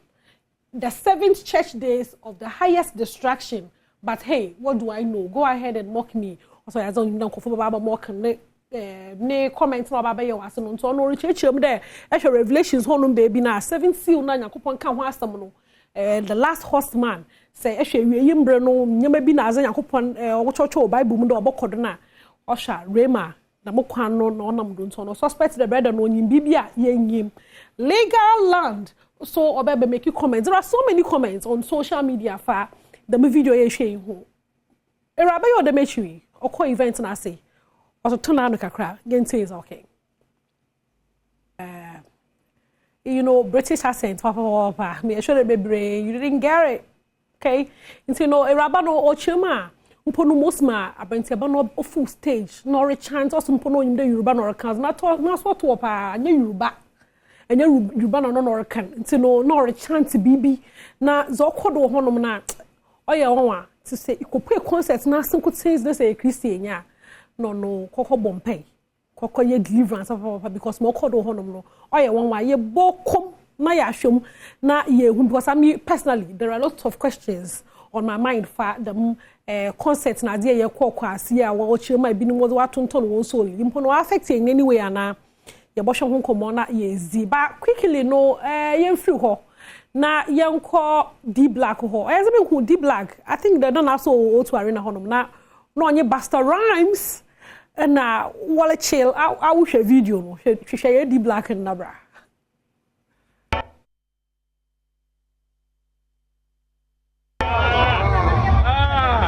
I just slapped it. Okay, you know, that's D Black chilling with the big boys. Hey, as a brother, maybe you want the mouth. As I say, but features 1, 2, 3B. But wasn't because a lot of people in this video are mascots one and 50 cents. Oh, as a D Black, na ye feel BB over hade na yanko Nigeria Mr. Easy for some time now no ye hu onye ne fiancé and the girlfriend no ye hu the way my husband my wife she say obi address ne yanko my husband my wife now questions are now obi be saying you know what who secretly na why my response be say is okay into no congrats kasun command na also wan the secret obua ebe brother na mapo me menu ezechira ye man na ye 1000 na ye doso because who my husband my wife the pictures my ye who she o awo ye pon chaw ai won jem kakra na if pictures ni bia be end o se ye feed and ai sara ai si congrats Mr. Easy no nye ne sisi and wife tell me o $10 ne ba no easy one more what asolo what ase bilo dia papa o aze be the best ho be the best ye brefie na say ye be fie a oyaza under court san free case a order FDA that celebrities wanting to mpono center da oyaza FDA is be able to go there celebrities o krom had one more no kwan ma won advertise alcohol biom o sande the way we influence o youth no do no obo wie mu no na youth ni sisi aye nyina aye bu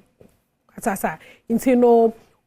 what kind of one jay na so no celebrities no one nya ntwem FDA nti no what chema was ho na nka winska opa so na say wontum na won cash out so that some no court for some no nda o ya za sa akode so a video sa akode mu nyina obese no court eh no obede na easy to kwa ya hey anyways obi azo here no yo atasa obi ozo here no ye nti no DKB after court no what's the court asane to asam na shada asam na nyane de wo mayen say is DKB okay. Oh, my name is DKB. I just came from the Supreme Court this morning considering the hearing of our case celebrities versus FDA concerning FDA banning us from promoting alcoholic products. The case has been adjourned again to January 17th. This is too frustrating. I mean, every time adjournment. I mean, why? This is too frustrating, to be honest, you know. And I want to appeal to the president to get involved. Nana, our livelihood are being denied. I mean, we were here, celebrities were banned. For whatever reason, FDA says that they are trying to protect children from celebrities promoting alcohol. Protect children. FDA, do you realize that it's actually the parents that you must admonish to keep their eye on their children? Because if a child says you drink alcohol, he doesn't need a celebrity to tell him. I'm telling you. Now, FDA, if you think celebrities were so powerful, how about every advert we do, the last part of the advert, you demand of us a video giving caution statement to children to stay away from alcohol because it's for adults. An advertisement you have to do for adults. You have used children to block our chance. And we're here. I don't go went to Nigeria to sign Nigeria celebrities. We lost the money. Money meant for Ghanaian celebrities. It went to Nigerian celebrities for free over children that we are not supposed to promote alcoholic products because children will see it to influence them to drink. But when Adom went to sign the Nigerian celebrities, it was everywhere on the social media. If you now, as I speak to you, as a Ghanaian celebrity, if you promote alcoholic beverage on social media, you'll be arrested. That you've been banned, so blah blah blah. You can't do it. But the Nigerian celebrities were signed by Adonko, and they promoted Adonko on Instagram, on social media. Why were they not arrested by the FDA? Because celebrities have been banned from promoting alcoholic beverages in Ghana. Do you know what I'm saying? Do you realize what I'm saying? So if we have been banned from Instagram because if we promote the alcoholic beverage on Instagram, children will see and consume it. How come Nigerian celebrities were allowed on Instagram? Why didn't FDA go and block the Nigerian celebrities from coming to Instagram? Because children are on Instagram anyway. Children are on Instagram anyway. How about that? You see, it's not fair. It's not fair at all. And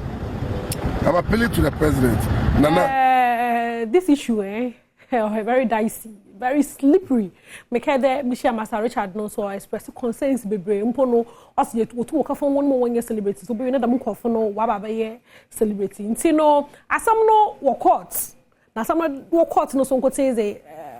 tight-lipped muntum na mufama no ntumi bi mo mechem for content. Atasa ntino mizibesi hade ba yezi enenyo so beze chickenly mo bokodi bia no Yezeba bro o ma share. Na quickly no debi ebeye ye amatamfo aferi. Hey, sa mechi de massa. O no wunya mo. Awo babo sun ko share. Vehicle bi o pwe mu o social media wo chim da o ya mechi de deza. Ma yen share na yen kwe. Na ko fa ki ki aba wa be ka o.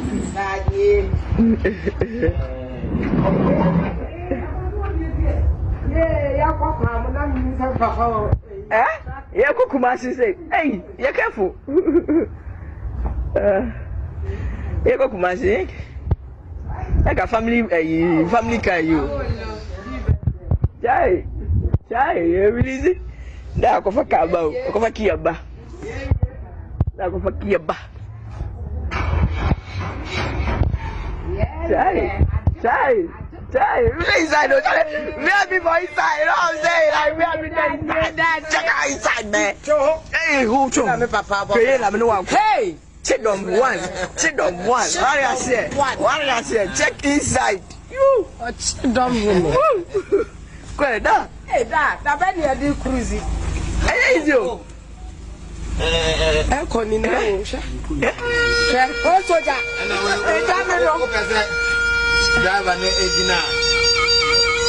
Now they know communicating. I mean, personally, I'm so happy. I'm so happy because you would have been on 1 year crowd to say, I'm actually the 2 years. No, hey, you're the Yamiasi. Because you share send me way out by almost and you go fund Debbie. How much did they? Wow, bra. No deserve the good things of life into no papa enjoy yourself enjoy now me one video be on social media quickly no ma yen share na bra oh hey into first na I be say as no first no be share him no like how oh into no you quote the Bible but must not quote here because it change bibi kekere bi pe asam baba nim za wa tro ho mo nyu anda ho Bible ni quote an hwem clean na quote ni ni sister e bedam dem kakra na ye bo hwe asam na ya kan later na yenko Kumasi Lowen New School no Great Minds Academy menya lentele we be library fefefe obi wo ho no ma yen hwe library ho no na ye bra bo nyo akoma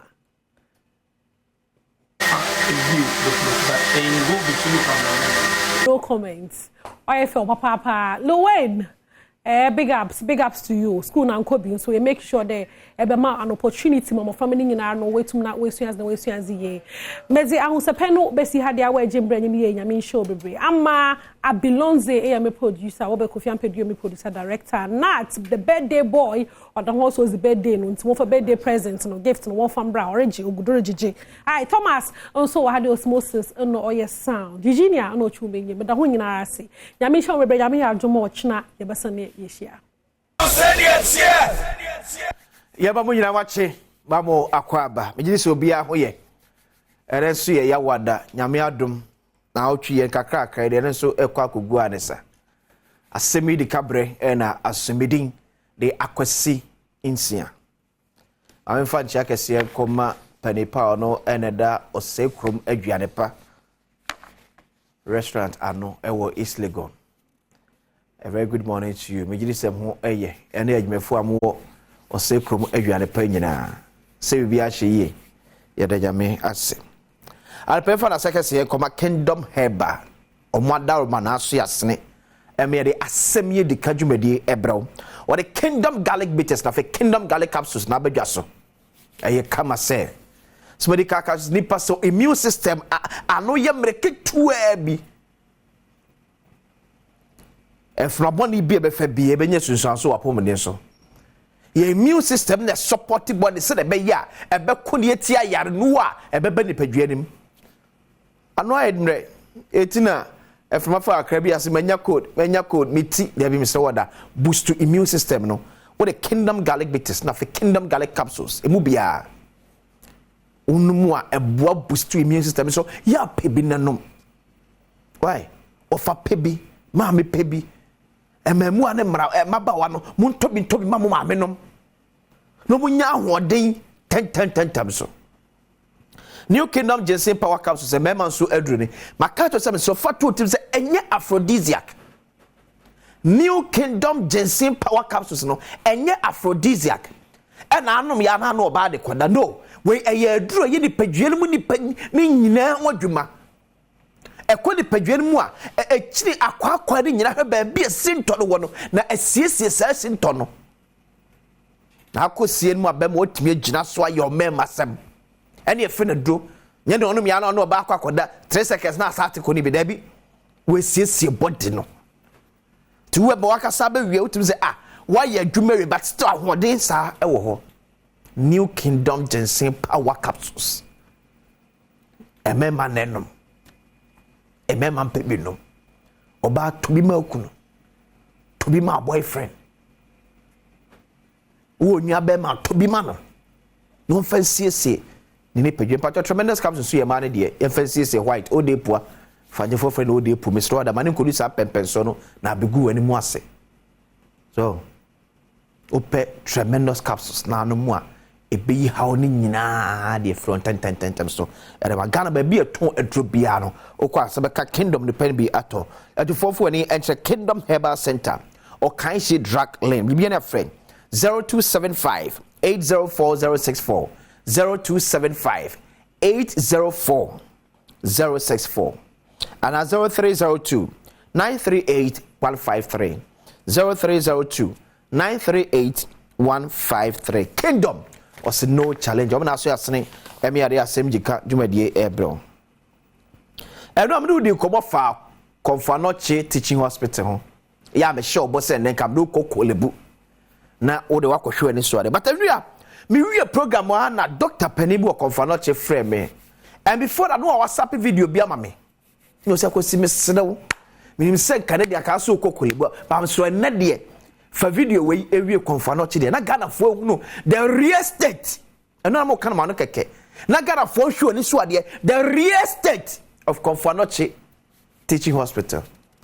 tell up in the next best 2 to 3 minutes make a sebiem hwe ani so ade Constituency teaching hospital we anything we send an etibia etie ye ko Constituency minim so ora ho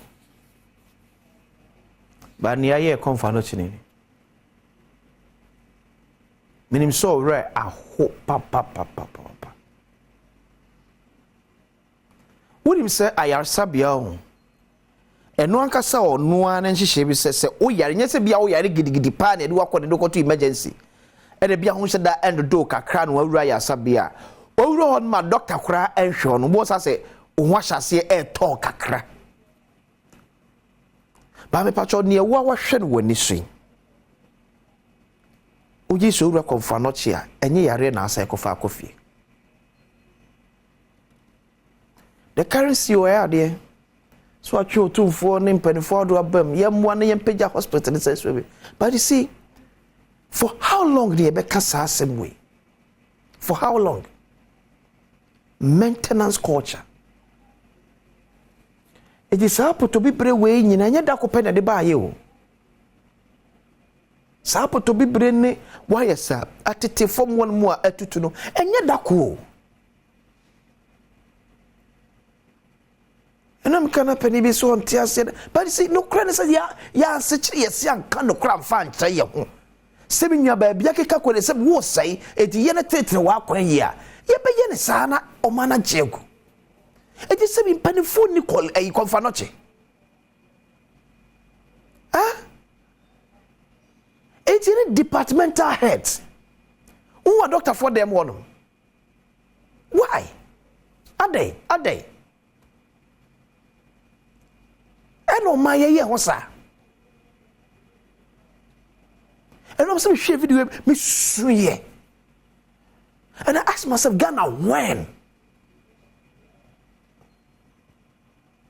Yes, the political figures, no, but me no me any jumedi we are saying, sir. See, I should confirm not to teaching hospital. I didn't even show man at the upon some say, why? And I'm young to shame.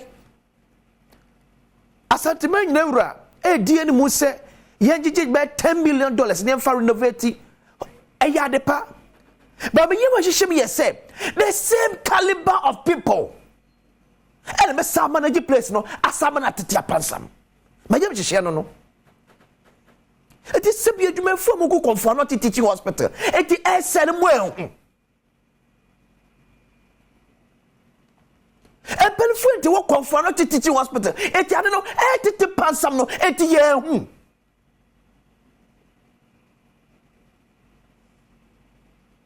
Ade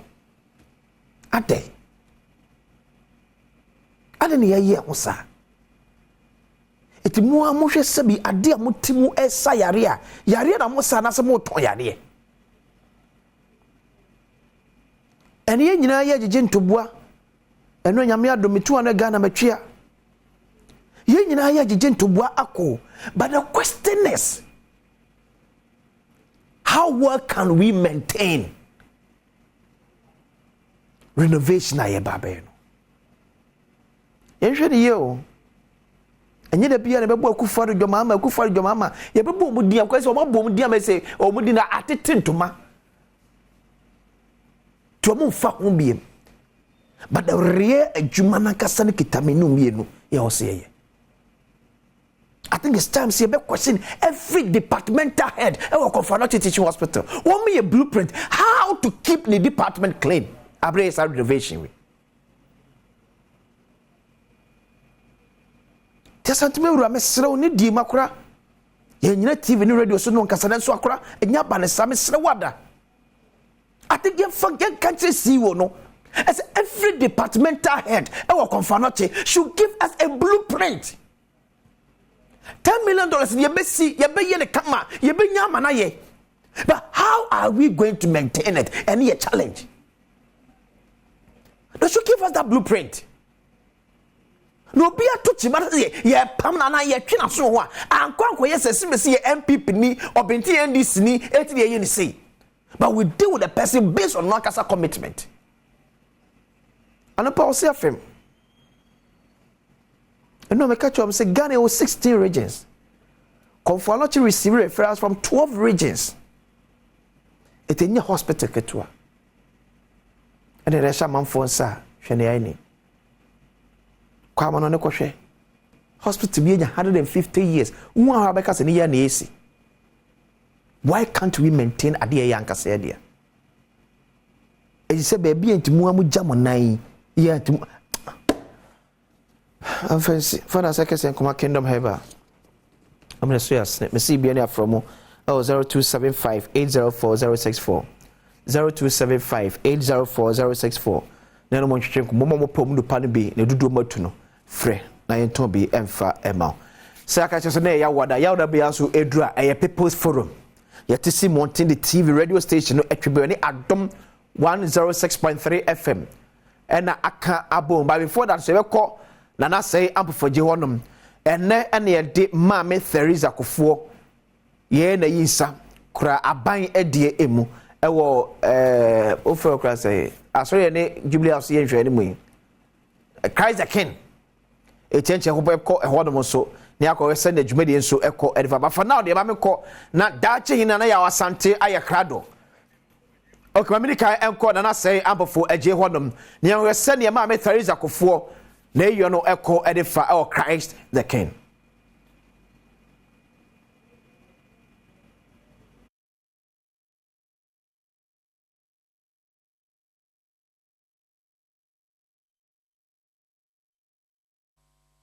Easier. The persistent telephone calls.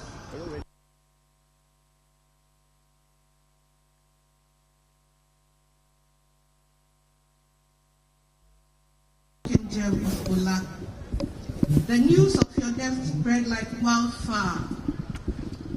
and threw everyone into disarray. The phone calls from confused old girls kept crisscrossing. Once upon a time in the 1940s, one Mr. Joseph Henry. Eti yamu akwaba de aba the forecourt of the State House. Ena yama Theresa Abakufo na yiyo no ho enhyehyeye ekoso. Sabria meka say ye de obapani ato empem a omanfo ehwe nani achi na wama no anidia etwato. Just about some few minutes ago, and the Council of State members, led by Dasibre Tuwati Mumbai or Mubabechia, na on more HCA, Utu Srebo, Dasibre Utu Srebo, Mubabechia, Chiaviana, Mobaya, or Mobesha, Mamma Theresa Kofoɔ Echi, and Yachina, say Yakase. And penny for Eguso,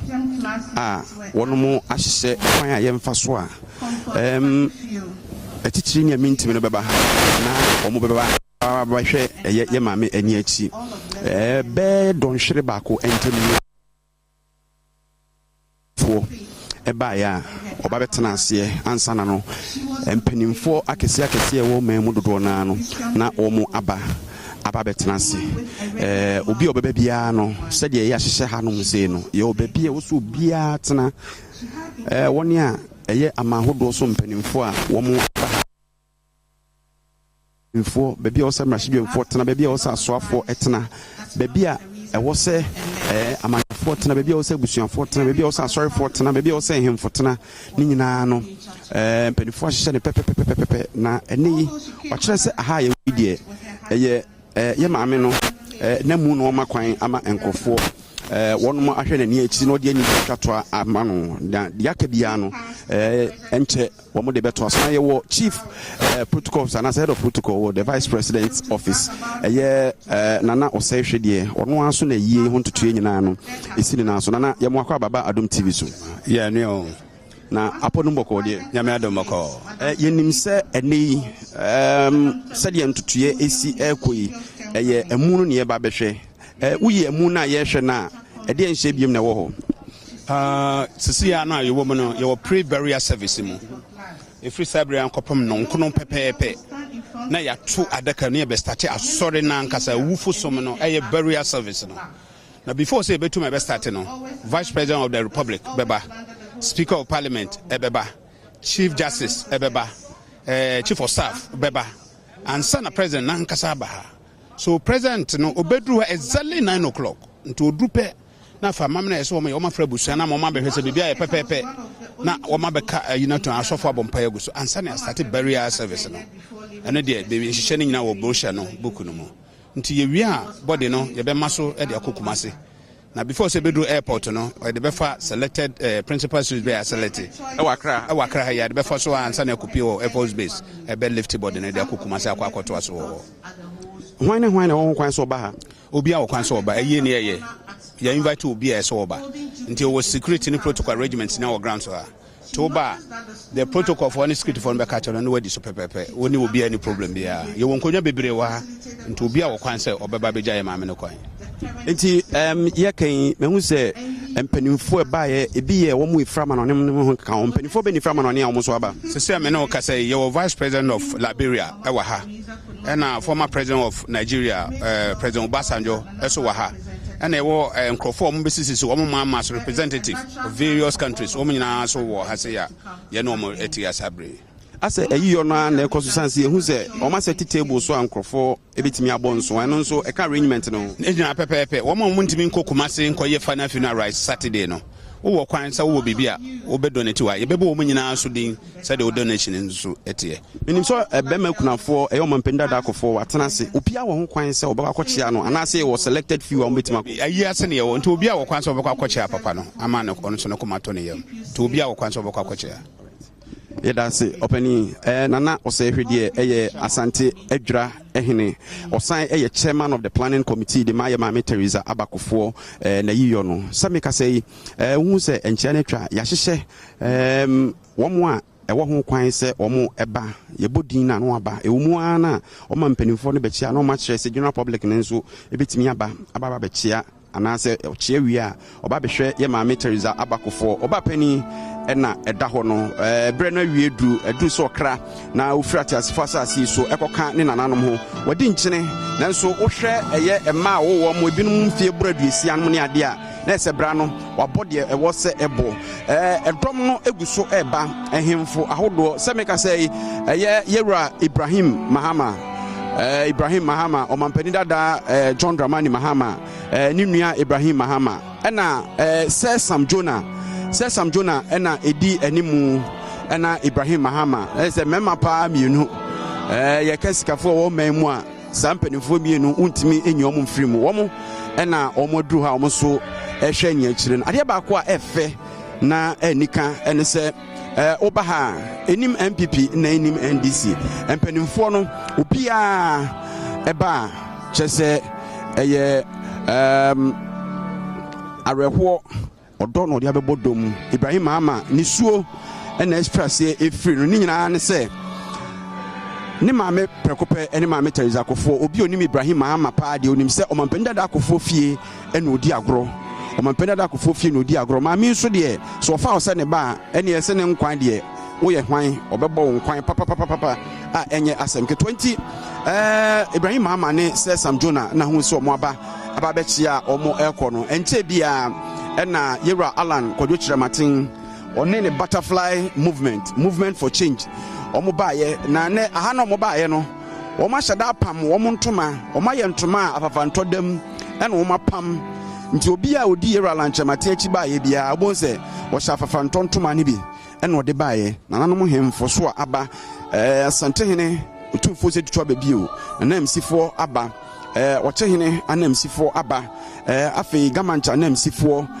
teshi ahemfo ne bi nsoso aba a chese enye asem keto akra na ye wokwa akwa ahodo hanom a efirisi ebedu a fra nopa no nsiampa mu ne nyina no omuso eguso a woto adwom a edafom yare chiche nyom ene ho nkeka ho ede ema make us say empanimfo no eguso me hu the former chairman of the New Patriotic Party Yewura Freddie Blaine say oba na emrahye bedwemfo eye dom kese no emu mrahye bedwemfo me hu so mo so ato santene a omo eba ne me hu eye Yewura Henry Kote ene empanimfo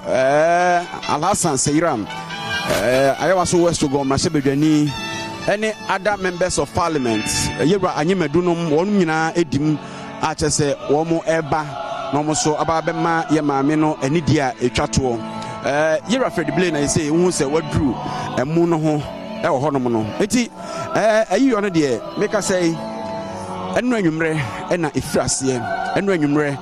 na efrase Christ the King asori mu ene de maame koye ofusom de ma no wie no de namu no ekọ ni fie e wo peduase okoda ho bra etwato nti anopa yi e na omde amu no e de ebaaye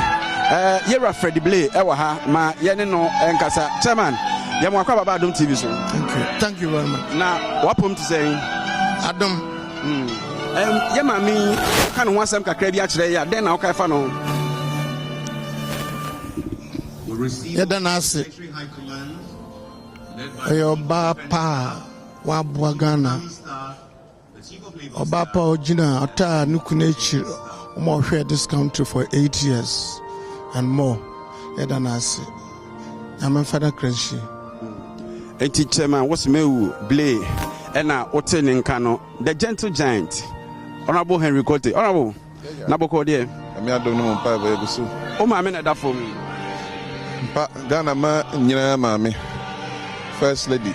former first lady eja nipa o baby ko ana nyankopon afre no e bom pa se onyame ma ne baby pa on fa ne kransie ntutua ni nyina akɔye no ɛyɛ woman mu ha ɛna yɛitra yiyo na se ntutua no akɔsɛ de wona mo hwehwɛ no onyame adom bibia to yie yɛbɔ mpa se be wie no yo bɔkɔ eti honorable Henry Kote ɛna wote ne nka no ɔno ɛne nkramanta mu soafoɔ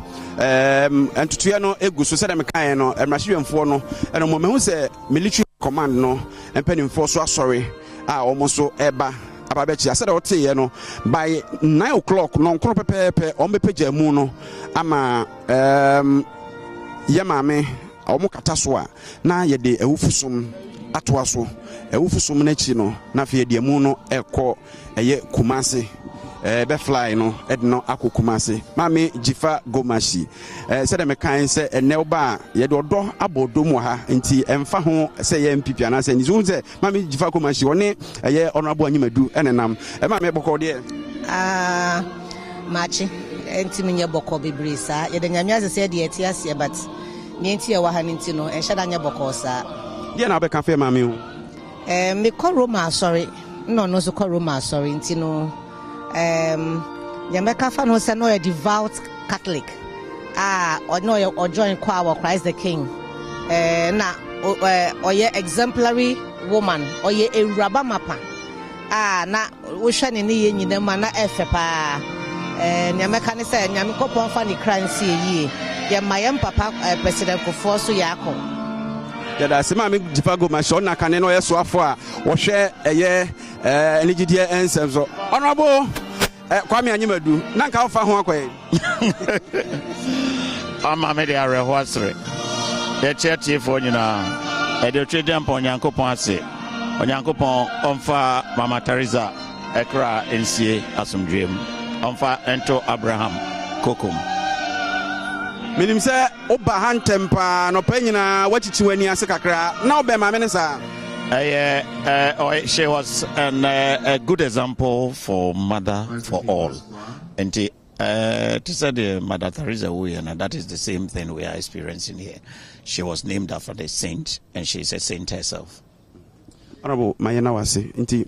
said ye kan ntotoya ni said ye no eguso a ekoso ye beja mama studio ebepem se esom ni frase a ye besa babiem na ye nemo atoa so e wa hanom sei me hu se yewura osafomafo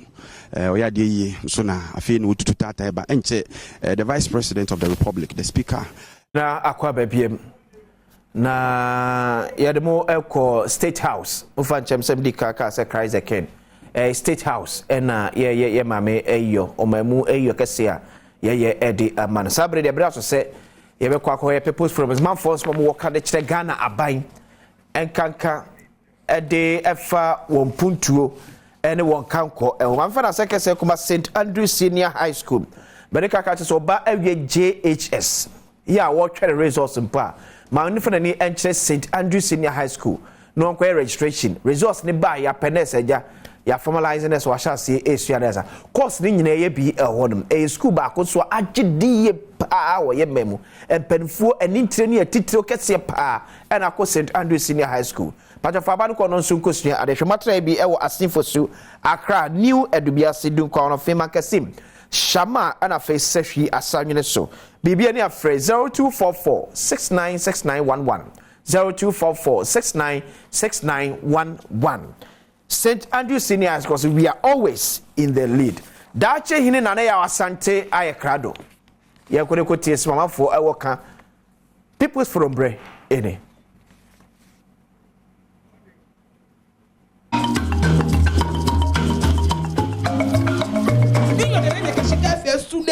kano newo no one p no one go she me major rider saki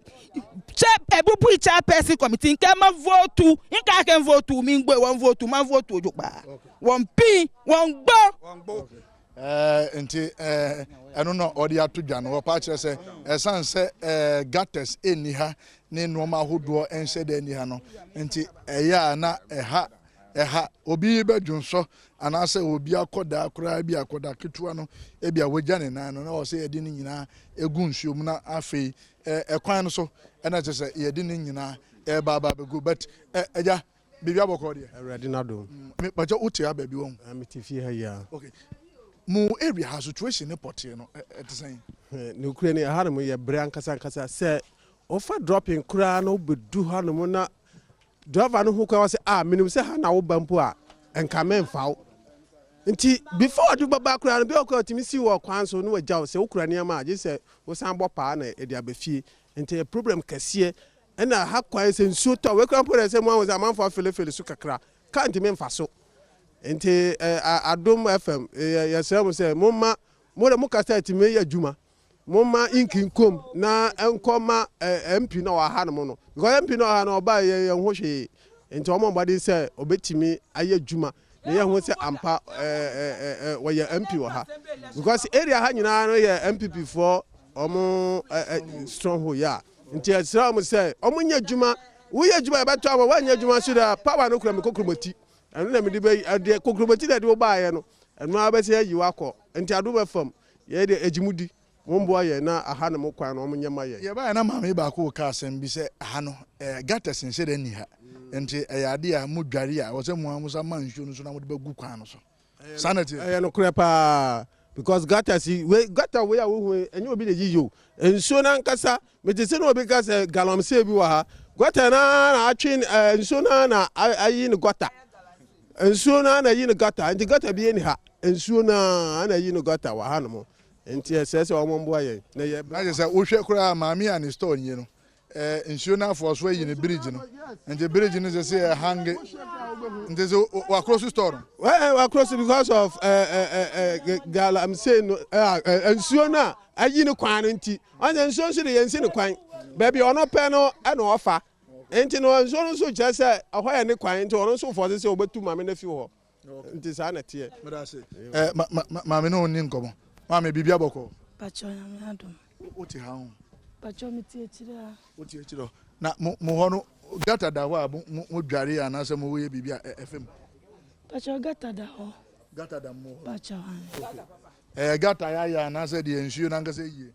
Gata ya ye. Gata mo aye. Pacho. Okay. Nti mo de mo dware a mo maso mbegu kwan no so. Pacho debi. Okay. Erase. Ye gusu twetwe enkomo ha ma me ne papa panyi entwe enkomo. Eja bibia kama ya nyamna domo azachi wodi wani afi nti mefa nse ebia watna ha chere kra na mboa ye matna ha chere since 1961 1961 ana na watna area yi bubi ahia mi matna ha mi a chere time me wona mu bubi ahi down o hin no makara mi ho mo but it to ba this area 1995 nti mi this area that time ni untumba article ha mi kra but ha mi no the way a nyamati wo ha mi no otere ma ihe yenka Ghana ho tomono no wo fita Ghana bia hi ida si wo gbe ke woni bi fe fite kaji nyungo ne lord kra nya chomi especially ne ke road ne ke bubi ashi ke post office jame I clinic jame fe hi wo npa fa ga si aba fe gbe ha wo ida si kaje na kan wo voting ba wa fio ha wo bon ma fio no wa vote wa ha wo fio won pa government fa ni ba ko ni if wo gbe ha wo ene me nyu ma wi madam baby are fine over na wi organ over na oba nyu wi ga me ni ya no akutu papa le ona ga no yen le jona na efen wo muji ga bi ene le yin kula denche ni da kwa boje se na aka ne aka wo mi aka ne ni wona noko komo gaje ai kiniki ke bagbe station fe impa no New York te koko pele je yin kula da kuma post office kaba gbe BN fatu jeme lẹ́yìn kura alo gravo e ka hwehwe ka face gota e face street be na ale shiman ke me ni me ba lo adaroma e ba duro ma mo me lo o fa ne BN lẹ́yìn kura ka owo mi eya ke leda kwa wi ake wo lo be bie ni cho ake wo ni wo be win card no wo kpafa Kenya ba nye wawo nye wawo ti wo win card wo be ko no wo lo gba wo lu emi ko ni nye bomode nye ta wo lu enye ke wo awo gba wo ami onu nye radon era se onu so a kire na adwene eja bajo be mi na afi ye ntoa enkomo no so ozo dia branch prekope enti youth no mu na anka area ne hyemunsa situation no etesempote me there na can be say me emphasize on me area me next lane no okay o ti area down na can be draw na ma chew typical ways okay okay enti o de ye no ni area no eja bibia e fine nyame adum bibia e fine pa o ti area me ti area munya aha nya me ti bibia me ti ha me ewu me obobo ach okay enti minim de koso nyina wa okay enti situation need to send wo area nim se se aye pe MP a obetumi aboaye ewo ye o kankwe south ye ha no side if say obanyo wie gan no o ta o wie obanyo wie my wie gan aja si da kun le ba ina no ni efie ha wo yo wo ta o yo ko ni ka chele eye ewu maseni enye teshini ebeba wa wo ye bia aishi wo bia le fin fte ni kachon faith clinic gbe fin ni sana fin fte ni tout que mena kion ebeba sa heku e ke da kun o bo ba fite fin da kun e ko o che langard bi e ka ba stop ame que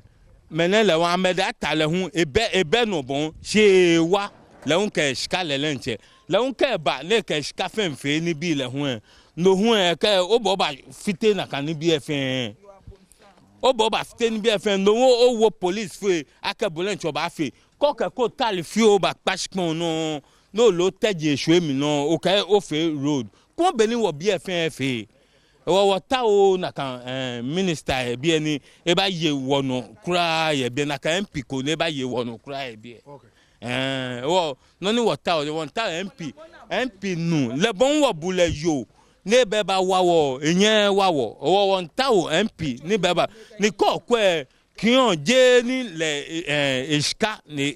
je ni manska ni ke fio one event kion je le scanner ke fio si je le mil pour le lente scan ne wo ne ken sama si ke da kun aba no e ke police yin ese e ka sa bi ele ni sanesa ni bon wo fe 3 years no ba no fe kolo mama ni assemblyman introduce kuma assembly e wa honorable bibia kama enye kama kra die na ma nya kama enye kama because ye ninji area no nye kra die na ma we area ni se na mi crop for kasa no sa ni ne ye hu o mi area no demarcation no from Kaneshi Bishop up to Bubu Kokompe hu document na mikita we proposals mi be di assemblyman no roads ne wo ha no nyina the nature of the roads I put it together I don't need proposal of maintenance of roads but baby amumu wono mumu she AMA ase me wa AMA ase ye wo Kankwe South Sub Metro ewo AMA and for some years ni this is my third term as an assembly member 12 years okay any and who we are we say it's an experienced hand okay the assembly mlano can say assemblyman you need to be in close contact with your people so that you listen to their needs when you ni omu kan so mu kwan ye omu ni gata road network e bad inti de bia me current no an asema me tinti upon that and me put the way together and I be call Ministry of Roads and Highway from 2017 and I me be ma ya assembly ho ankasa nso mama me ma the then MP no nso copy but as we speak she inko Into your name, I don't know what is really happening, and I'm in name near Ebesi and Sana Bibi Bebaha. Meet budget I presented and ran by the finance minister. No, Yan Tio can quit out. Yan Tishui, or nature say, you had the shooting to me, Maha. Into it's pathetic. Mobile because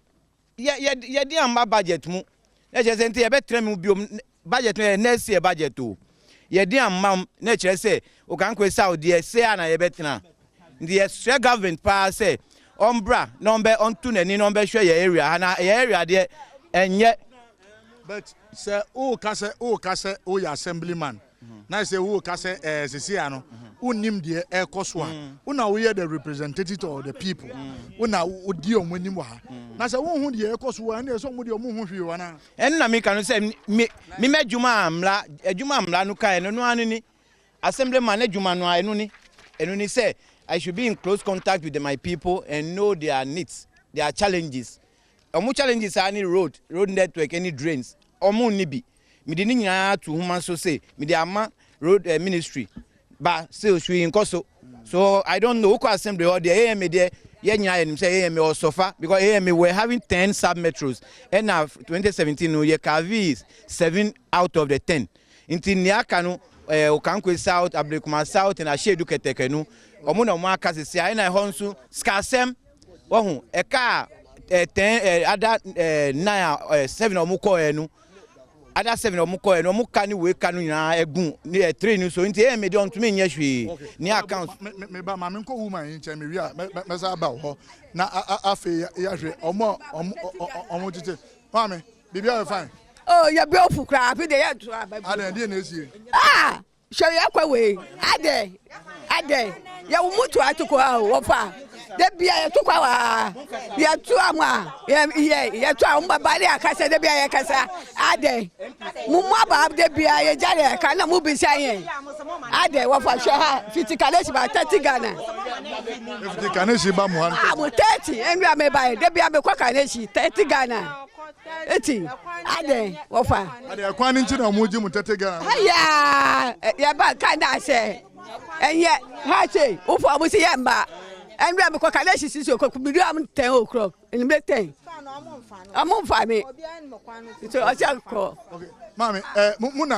muna mo hwe ma muna mo kodwumba ya kwan enye free tete ya voti nipa kuno be wini wi abebi ofi no ho no bekwa kwasiesie kwan da kwa numa ne enim se owini wa ha wo so osiesie kwan ne mayen no kra ye hunu mpo ne ya kasa o bia o de note anase bibie begu so obi so yi nanim so obeye road na mo se mo ma na nye mo mpene e na mo ne ntokwa e na no so ejai ejisi ade nyame anum no kro ye bre wa ha ukwo baby na ukita nneoma ukwo kwan ho kofa taxi a ose memma aje so so nneoma de kwakwan ho ejisi anyame anim no kro ni ya bratiko sisi atiko hwe se de hatie kwan nye enso to se ya ene enye kra eti esramo mami se mukura de nyame adomu ogata wo munim gata ne ya ne yeye momu na mo ye gata ya ne yeye gata we ya ne yeye senso to a eye mobo enso to na wo be hwe ye wo ha eye mobo pa titu kwa ne ye kokwan so ba no ye so ne ma no wo yiti so be duru na ka bie no be fa wo de wa ba ebe so ne mo no yiti so fa na de aba nti esra ban no adentina o suwa no ma no o ti so na wo de aba ebra kwan da ha anka ha de se enye kurase o ekwan ne nye na so wo nyo do be ni kwa na so fa ma ebo obeje wo no wo de tutu ne ma na wo koto ene kwa ho a enso nti na wo se wo so ade ba ti esra ban no ma meboa ye na so bi kwa ina nim so be ye kwan no a mo se da bi mo na wo se mo ye mo so mo meboa ye nti esra mo munye bibi maye manye bibi maye pa dia in fact afi edie mamu nsia no mo kwa meye campaign mamu toto mfutuo ni mu ne portos mu ma meye me ha ye hia for me disturb ye mamu mba mo bia nsia no na ye nkasa ye pause officer ye ne mo bia mpo ma mo bia ma okay era say enti ye go so ye area emusun oba akra ne mpatemu a enye kurase kra ye area emuso enti ye nam ye ni ani adehye no twetwe enkomo ni ahwe baabi omo wo problems ahodo omo se gutters eni ho enti obi dware wi a na afi wo de egu kwan no so assembly satwe be me ni ahwe ni sei se de bia me ka se una we the authority ewa ha enti bibie ni a me patro hwe me kamera yima me se bibie ni a una wonkrofo no adwane eba ho omo no obedi nkomo ade na ya wo ka kire ye nante ne mlanu kan ni se assembly man who committee na obehia ukrofo ne ombeka no na wo de akọ ne ebeka wo ho no na wo de abro mu na as we speak no anytime who call assembly yes scan ni ho na AM yet so him say it's true say AM because AM was having 10 sub metros and I be 7 one when kai wo 7 4 no nyina wo ye dey 2 3 no so nti AM ni account nyina de bia ye gana share omo account nti nyama hwe nkoso wo AM na chese ade a wa meeting na wo nkrofo hawo no odi akwa kotudwa wa ma omo hu say hawo ni ne bet omo nye scan fa be ma musa yes scan ni ho na nya mi nkwa other electoral areas so they are suffering equally na mama evidence enu anini and the blueprint we na o de call here enu an amanfo no mo hawo no ana wo ni nyina na wo we so no but honorable ma me say wa asem we o say uhwe situation ya ye hu no nei say usa be gina wo se ye nto so aba omo to abama ama wo se brabe buan na so wantumi amoa wo ma obesa ka so omo santo aba no ma obi enya mi law no anka say mi o si mi inform how right now or how mi command so onye mi nje obi aska mi represent amanfo no into omo nu say or see be in close contact with them. I'm always with them. Okay. So omo consent me consent na ade no enu mla no ni omo how no enu ni ba hwe nkoso me dey akoma government hwe nkoso nti me dey na ese me ye no me ye I'm always with them. Okay. Say how hwe ha hwe aha ka ti kwan obi ama obi na ordinary ska eye we obi ni bottom ska na odi aye we first an kan ha dey ontumi mfa ha aha abronsan e wo ho no odo na odi ni ska eto se be ya ni car betumi afem enu na aye nipa adoma na obi to me drive it through first enye aha Ebenezer house enti o kan kwe na se ye ho enti se uhwe senia ha de so mo yi gata enti uhwe gata na mo yi na ne yenim se bi anka wo se no anko se anua no tumi basoro kakra ento nsuo no to a na za wohuru anua na se me no ka se ko gata na se nto be hu pempeso be du pempeso bi na atu gata na se nya na fe gata no hange open ga se ma me no twetwe nkomo kakra obekan but situation it is important pamucho mi yankraniti mekankan ya frame so far mita ma yueno ko eja keshi ni bi pi ya no wo bi afowo ni bi agi wo ma on machine aba vote ka ba vote ba meshi wo ma na kanu ka mita me kwe am side eja keshi nkan ye wo mi ba mita kumia ba fe gata on machine ba fe gata wo fine ni she sa me data ba amedata na ba no ni da ko akayelaji ne gates kan bi buji kan bi ne ba fe no da ko akayele ni na kan na amedata ba fe ni skwa ba chi ne ba chi eyin le chi na da ko le ne ba le kura eshi na kan ni la yo de wanye la yo ni wanye ken no agachi abada ya mi la mo le kura on machine NDC MP la no ba ne ba fe ni ji ne kion ba na efie e ko ache police e ka ba agbena medical da bi ko yen be sanko fo be ba ko ani back no le no ba na be ba sa no ni echa 3 years ne no ka vote nye ka against le onu mi shine be ba sa no nye ka da bi e wo bi antunu no me ni wo yo ma ni ji wo no ni mi ni ameta na me poto ma o lo kpanyefai ko nye ka ma yo le ka je na ka no ni baba e baba ja ke bi e amen bi so many years be ni bi e yo na ka no bi e yo on mi se oka hin ni ka mede hin oka moko hin ni boyo dede nyoba bolo yin kura on mi si yin kura jagechi ko wo street light ko me fe ni senamed eke light eke fe oka da bi kin o la wo bridge fite fe no ka da bi e wa mini da bi e wa mini sile boyo ka wo yo on mi si evet mo kono ka ya tele ga mko aka tele onu machine onu juno nu gba wona no ani mena wa assemblyman ke time assemblyman no e no 12 years 12 years say ye keba ne ba tunu amekele ye wa na enu chumo onu machine o mena ga eji ekpo ko ni mo fi amo ana no no we obi ene ni wa assemblyman e tuni wa e tuni choba ga ni bi ko mena ke onu machine o pa fa wa won pa fa da ko efite wo ma kala ga nye ni buje na medata cha na medata aba chieni eba chieni nti obeni aha now okay na je say aha so situation ye nko aha nyina ka electoral area no ho aha nyina wo constituency okay nti na akwan we free hin na ebesin kwan akwan we ni Tochoko Third Street no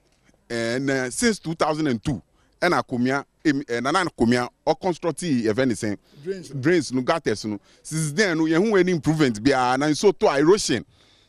so no to me to Nkrofo store man for nyama nyina na ball and nyama na am nyina basa but this place used to be a major road quite no to me call world marketed and Nkrofo to me dodgy traffic I be fire be bia na so o ma ja kwan no ma kan nyina bibia basa I say dey enka o man no but wa hu an so see so see for some time now this wepo I say so no in toy I say who are very quite river and I say swimming pools I total lake now I see atwitwima Nkrofo here wepo is serious when it rains than those places we are pleading with them any ya cause this situation mu me landlord wa obi be rent down any fire area no hu gotters no hu bibia wa no guess area we there but this is a very nice market area na bibia e cause fine ananka bibia be fine nti chopper na edi mom no mu share ye ba be vote next year assemblyman so assemblyman to be frame awmachi mimbra na me say makosi say gotter no e ko no ties nyama choki gotter na ni nyama ye hu ni ayeye wa nti but we babu no we young guy Endra and a finance minister ebe kind budget nti budget upon budget no ya na we say okay this budget no the relief be me but the people of this area Endra say wutie na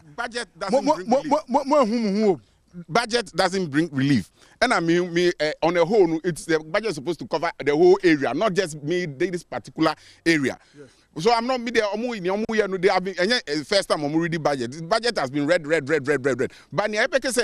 say share grievances to the person at the head of affairs, hem of affairs, which is Dakwan Newman. Say Oba and say na share they vote to man sa na ye wo mu improvement be am buy. But Dakwan Newman na wo kan asem no. Oba na o ka che so Oba be yo. Sa na o kan he. Sa na omuka we no munya we o meka say enyom no mu ye road enyom no say on 29.6 ada.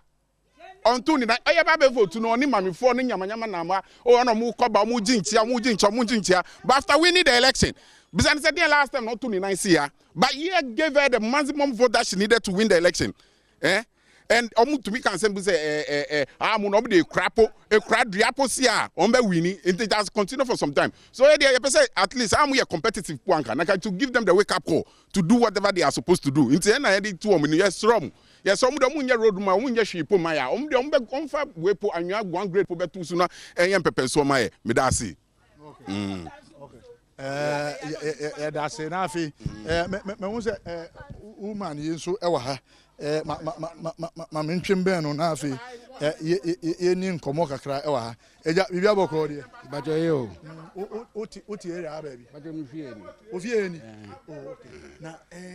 situation it is what happen dala ahunchira ye wo mo ha de edi ahunchira edi because in so to sisia wan hwe ya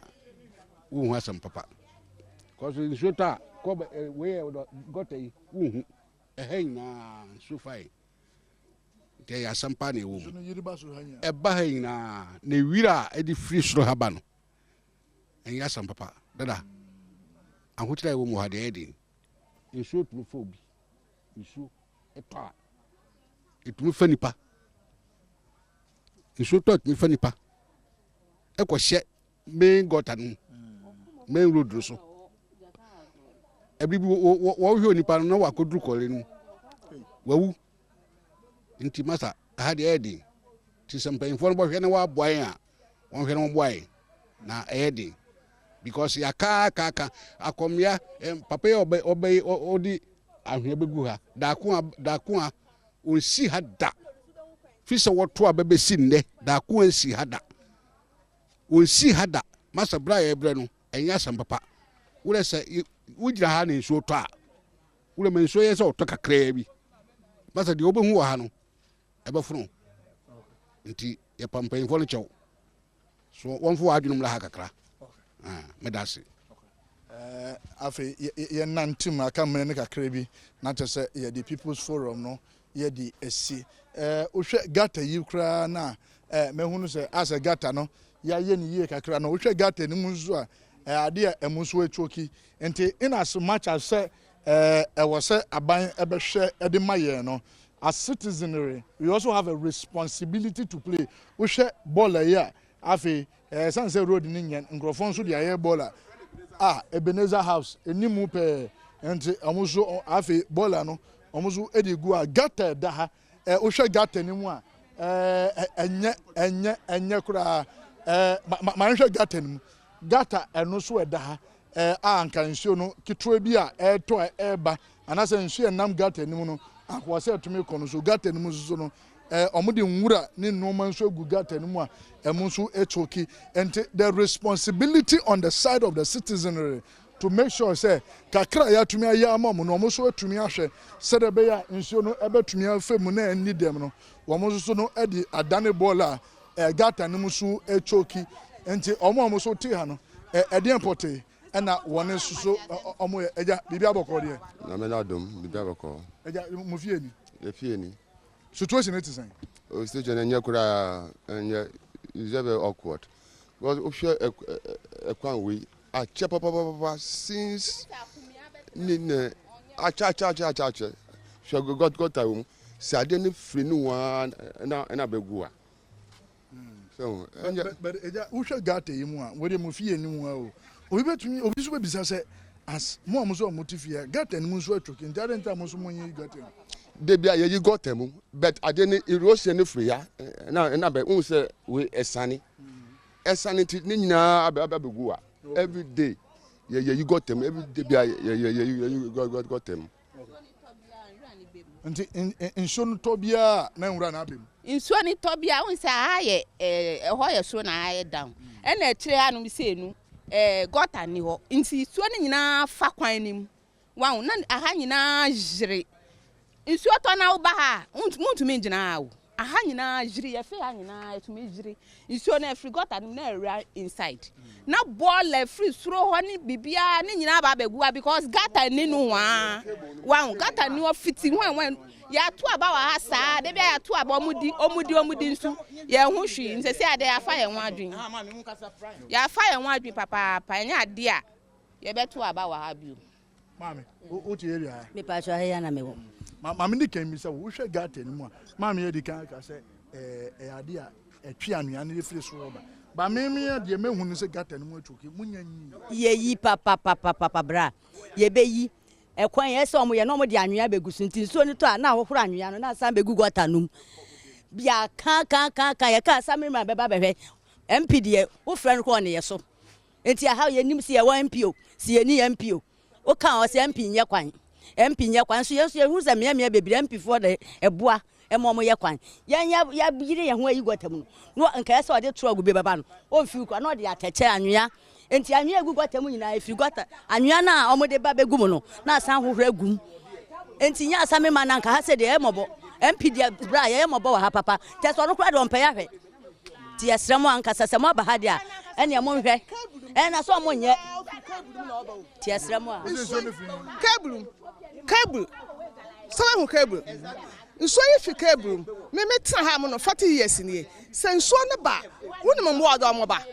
odi owo mo kan ne bro from mo kan sen odi nwan ketenketa wo kunyimpa odi ho ba enye ya kasa ya bre si the kwai bada ha mo no fi se wo article ba kwai odi ha de nyende wo ba yanka mo aye kwana da ha che yasa wo nyina kwa baabi am tia fam se mula na kwa akogu mu amodin de modi say pam ya numbers na utim se mu da ho especially pick one no ne mu da ho kaba pa ti boy said disikasa I was said you betwa bia e bo ho 26 times na dey amount there's a what did showbom but where we near my real area 12 ɛna enumere 6 yɛbɛsa the different draws abro koso de twa wani anopa ubedi awia wani awia ubedi enumere no nsia ebompre no dakobia ba meka say Kingdom Real Estate say ni bia say Ghana ni padodo na embu video because e hona security ewo Misura Estate ma security no CCTV cameras no etwa ho nyina hia tobi otuo bia wo na sumdwiem unti koka bia ensuo ho kanea ho akwanye ensuo to ememe yiri ema odem Kingdom Real Estate na ne wom kra say se uji omo dan ni bia obetimi ato ase be 50% and 70% they are kanea spreading in 2 years at the amount pay na pediem for 0559 761144 0559 761144 Shomatana wo every quarter pon so akuapim akropon asem na mekan ko Kingdom for nche ne pe edan papa ne bia ya betena wasum ebetumi adwo enana pabinu won komo ketu bi ya ebedi da bia maka kiro se bo obra bo odachi eho ban wonim se onye obi adwuma woye wankase wadwuma se bia woye hairdresser so ye mechanic simple utonsuo ewo kwan mu simple woye tailor ni between the ages of 15 to 45 wonim se obetimi aye snit contribution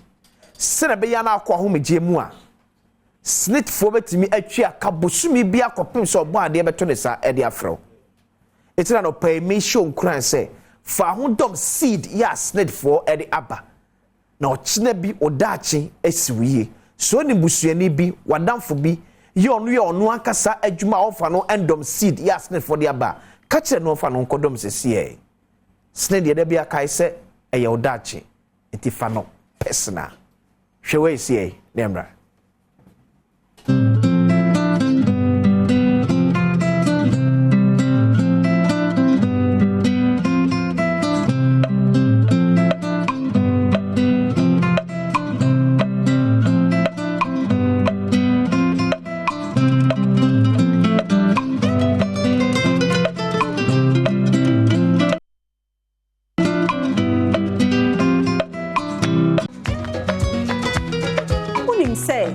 obi onu ankasa ye na dwuma a wonye mfie dunum kwa aduanan num betime de ne ho Adom snit ye hia ne se ubetua bia to hobosumi bia na mfaso a womo a etua snit ntinto wonya bie no nso benya bie wo ye fashion designer on air entrepreneur obededene mason carpenter taxi driver makeup artist adwuma bia wankasa wo ye no akwanya no wo ho se snit seed ya enei ye dia ben nso betumi de ho Adom bie sebe ya ena wote asie wo beje wo bosome entento wono a kosi se twedi ampon no ebeto ne nsade afro wo yonko obi obusua ye ni bi a wono ankasa ye na adwuma na come for snit seed efoma ne ne no no so nya mfaso wo so hye no so se ye wo awo dachi enti fa ne personal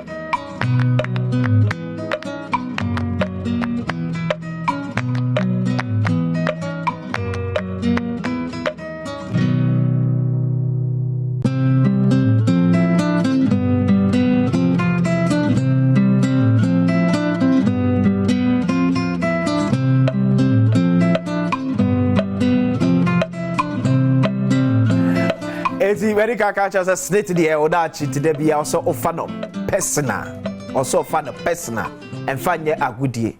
e ye odachi and ana me catch say and fast when ni entu o masa me hwe me maso bibia betimi asi nyame pangu e matimi wugya ena it bibia timisi tini pade odachi de kopim so bo ade beto ne nsade afro de biada dwe ho se ene bibi se sia die ene machitai etina snit edi seed abase enyomom ye bosomi adwuma nko a wonso ye wankase wonwuma sa wo to niema so ye tailor so ye mechanic so ye dia de bia ye bia cosnet fo aka che se ene de bia me so de ho aba se mo de bia ba ye friend seed me de mo ba be dombi do kire me kuma ho gye mu a manya kakra edidi opem se me so beko ensama edo eno ekenkan budget aban say enema bebre won ma obeye dia ma Ghana de hye especially taxes bi won mu a aban ahwintwan so ebi so won mu a wayi sene be ya Ghana de hye kombe hen ha omo asetenem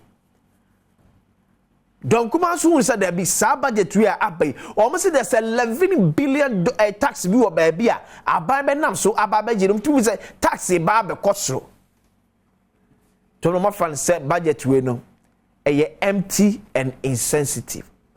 onso ye Ghana ni enu a wonya akwanya etimitie bi ehwe bi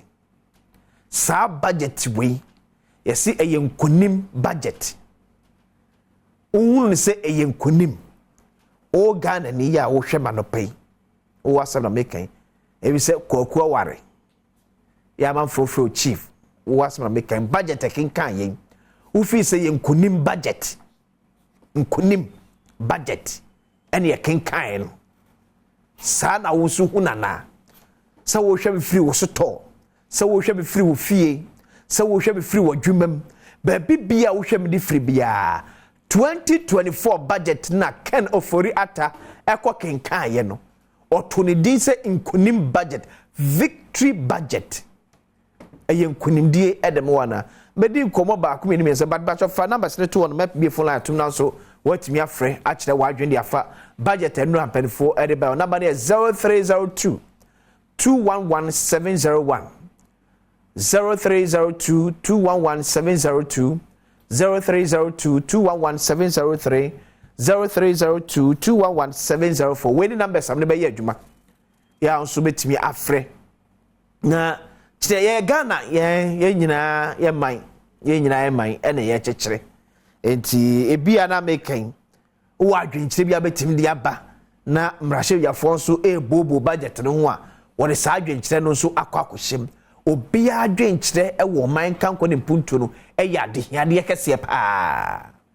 obia adwenkire ya de hiade kese pa entifu adwenkire no enya agudie emfa se bi enye atenie emfa nye kasantwika asem ne se ne etie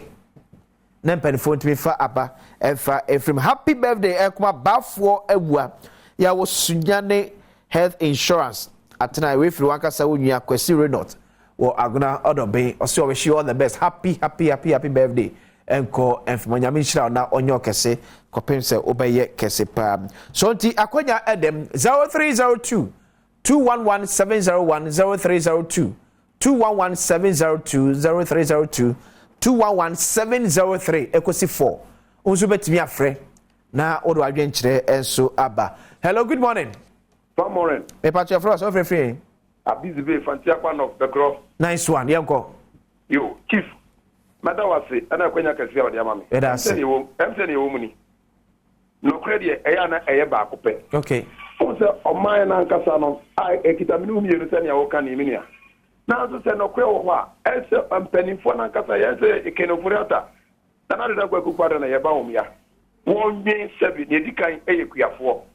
Ekuafo eduane anama ene Ghana ye nyina ye peja kwa yenim. Ni etosu mienu eye education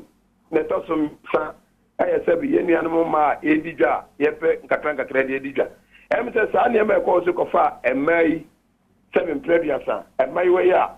sebi ye tete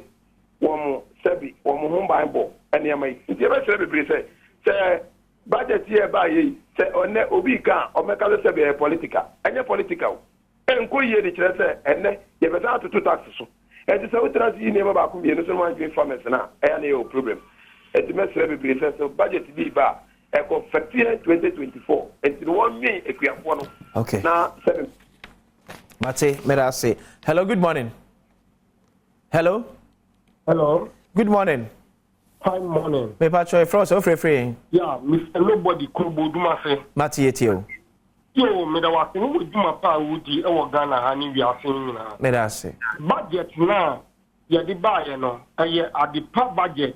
eye true e bi se abambi baye o fi on ti obia ba na na do da kwa ku fa do di ni na so tu fom no amafo kompreni e fa yɛbɔ sɛ part ho sɛbio yɛnyɛ nnuanom ne yɛ maame no mo ɔmode ɔmo akɔtɔ de ayɛ ɔmo ho yie nti deɛ wayɛ no ɛyɛ ade pa second one nso wokɔ market a memetɔn mpaboa yɛatete nneɛma no so baayɛ a yɛtɔn no yɛde ba ne atom double nti aban no ɛyɛ n'afɔm deɛ daase meso bɛda se abrewa ɛwɔ bubuahye me nua bɔkɔ deɛ Opening get your body out of me when I also want to say. Nyamia do me who watch me when you're Constituency, me when you're pa. I'm right you. I can see I don't pay Bebo, Adom FM, any Adom TV, Bebo Mabaso. That's it. And say and movie PM or Mempesuaso and kind Queen South. Now my baby Jumabi Bri Ewo. Now Muko P article side. Now Oma Moya interview no me won't be a cracker. Because I consider no more can be at the near member of parliament on about that one new man. And of course, when we say first time parliamentary, no, but born home model. And of course, when we see, will be to me and parliament and fear me and sa. Now, also the problems are we are seeing now, and as a constituency in the Munina. If you best say, Oma, Omodeya propaganda, any mischief, and say, so Omo Babe Petumina, Omomra, no Makajo Betimia. Because they may abrewa as a communicator I wouldn't make because it's a chapa the minimum say on about that one you my buyer because there were then you are now about you say and you 14 years came on wireless school then collect chum Echo Johnson Echo German and my car bomb and a sadino a cartoon abroad why a library come at the amount if you best say in your more article no. Honorable Daku new man and smart say obi aba be ye kwan and yakwa akopam ne say me ma ne ye enti sansem na omunama omutugu amanfo adi no omunyai na me kom anim no akwasi me kom nam de ma no asem aba wi no and ye the budget no aba betuja NDC for the ombeka de ompe bia we nya ye ntio bia budget we ye budget a sabi mpre bia sa and ye for no say me yiri gift ofori wa ofori sabi okoto pada obre enti ye tax le fi ho ama ahiafo ehun ba beto wo mo enti the NDC for person mo ka bia lo mo nka na me say inshallah with Dr. Mahmoud Bawumiano we are going to break the 8. Okay me so that say akwase good morning shakwase awman so at atom 0302211701 0302211702 0302211703 equity 4 also with me joining anopay na okay but my family entre Asante Mampong. Hello, good morning. Hello. Boko dunya. Boko. Ya de amia se ba jwani. Ya frama hinkwa se me ka se Asante Mampong. Mati ahinkwa etie o. Me da fi o ni de kan ya da nana Akufo-Addo ni mpanimfo afi. Okay. Se omuye siki magana man. Na ni amesire pe ni se a great minister bi obebe bia no ni gira o mai nyina anem esrema apuafo ni se wo momodin aso obe kreti ayibi aya yede skill na to enema nyina. Okay. Because one more to grow fofofo emufo fa no fofofo ne ye kiko amaya kanoso na ye so ayete o mai mu no ye nya ho mfaso bi apiafo ne nya ho mfaso bi a dikakura de bedo no kunya. Okay. Enti ye fra o man pani ne se minister bi o baba o ya great minister bi a o momodin aso obema ye discale akon ni manyina. Okay. No be ma president ko ya oba na ye popular papa papa na piafo a wo man mu ye do so check mai bi mu adwumayefo. Okay. Enti masemo ya meka no. Ye sere mo se ya mamuntie other parties na ensemo mo kika efese wo mo de tatie bia no on be katakia. Okay. Budget no. Mera se na na se Ohima, good morning. Morning agency. Boko de Dum na hume mo bom pa cho so apo. Nyame ad boy ma pa cho frefe. Me pa cho me frefe so tu. Matie tio. Me pa cho me so ma dream che kaka ne say e fa budget no. In fact, although say almost all my tete niema so still na ye hu. Ube fasika se o kwa kodika. Ube kono na adike no 1 cedi a wonim say e 1 cedi no. Na akoye 4 cedi. Okay, enti Ohima. Me pa cho me tio. What sorry, who say afe ne yakenkan budget na wie afe na marshiyafo ebetwe ho tonto na wagye atuma na se wonyintum wagye tum wi ansa na Ghana Revenue Authority etimede entiso na aban panifo hwenim se ebe ye adwuma no ahya ase ebe ye adwuma eti ye hwenim se nyame ya me free best general hon mo kode na se bibi atoto na akwa mu ye mate ana matowase mate megasi bebre me me da se pa o hima mami peke bela scholar na ejago hello good morning hello good morning e pa cho de South Africa free abuni free tapa okay abuni pa chetio de mo kai de me ho ja bi de ma bia kwayi adai na de o na de ma o ne ma na wo so ye wa ha no na se wo so yi ta be free so a ne ma na se no mo ye wa ha so ye de mo krab no de dia do mo krab oh ebu asem kese pa ka we se la la ka se do fache nya bu apayo eti fache mi timi take off for bia ebiem nyankopon ya mo chere odwumede kese bi pa edi on bedwem yeah odwumede kese pa edi on bedwem scrutinizing 2024 budget akanka sem wotimi atiase ye doso budget no ye twe frisro abesi fom ba bia ntokotoko bi ya de trepe ni nyina emu ede ama na seke se koma wobe kofi ampadu koyo fojo ama daache hine team ne doso etimi ama obi ede amfancheme me nyina se sound light camera MCR munyina damase me de akwesisi yakopon ya admo chena ye be se de ahia koso ne hwe Adom TV background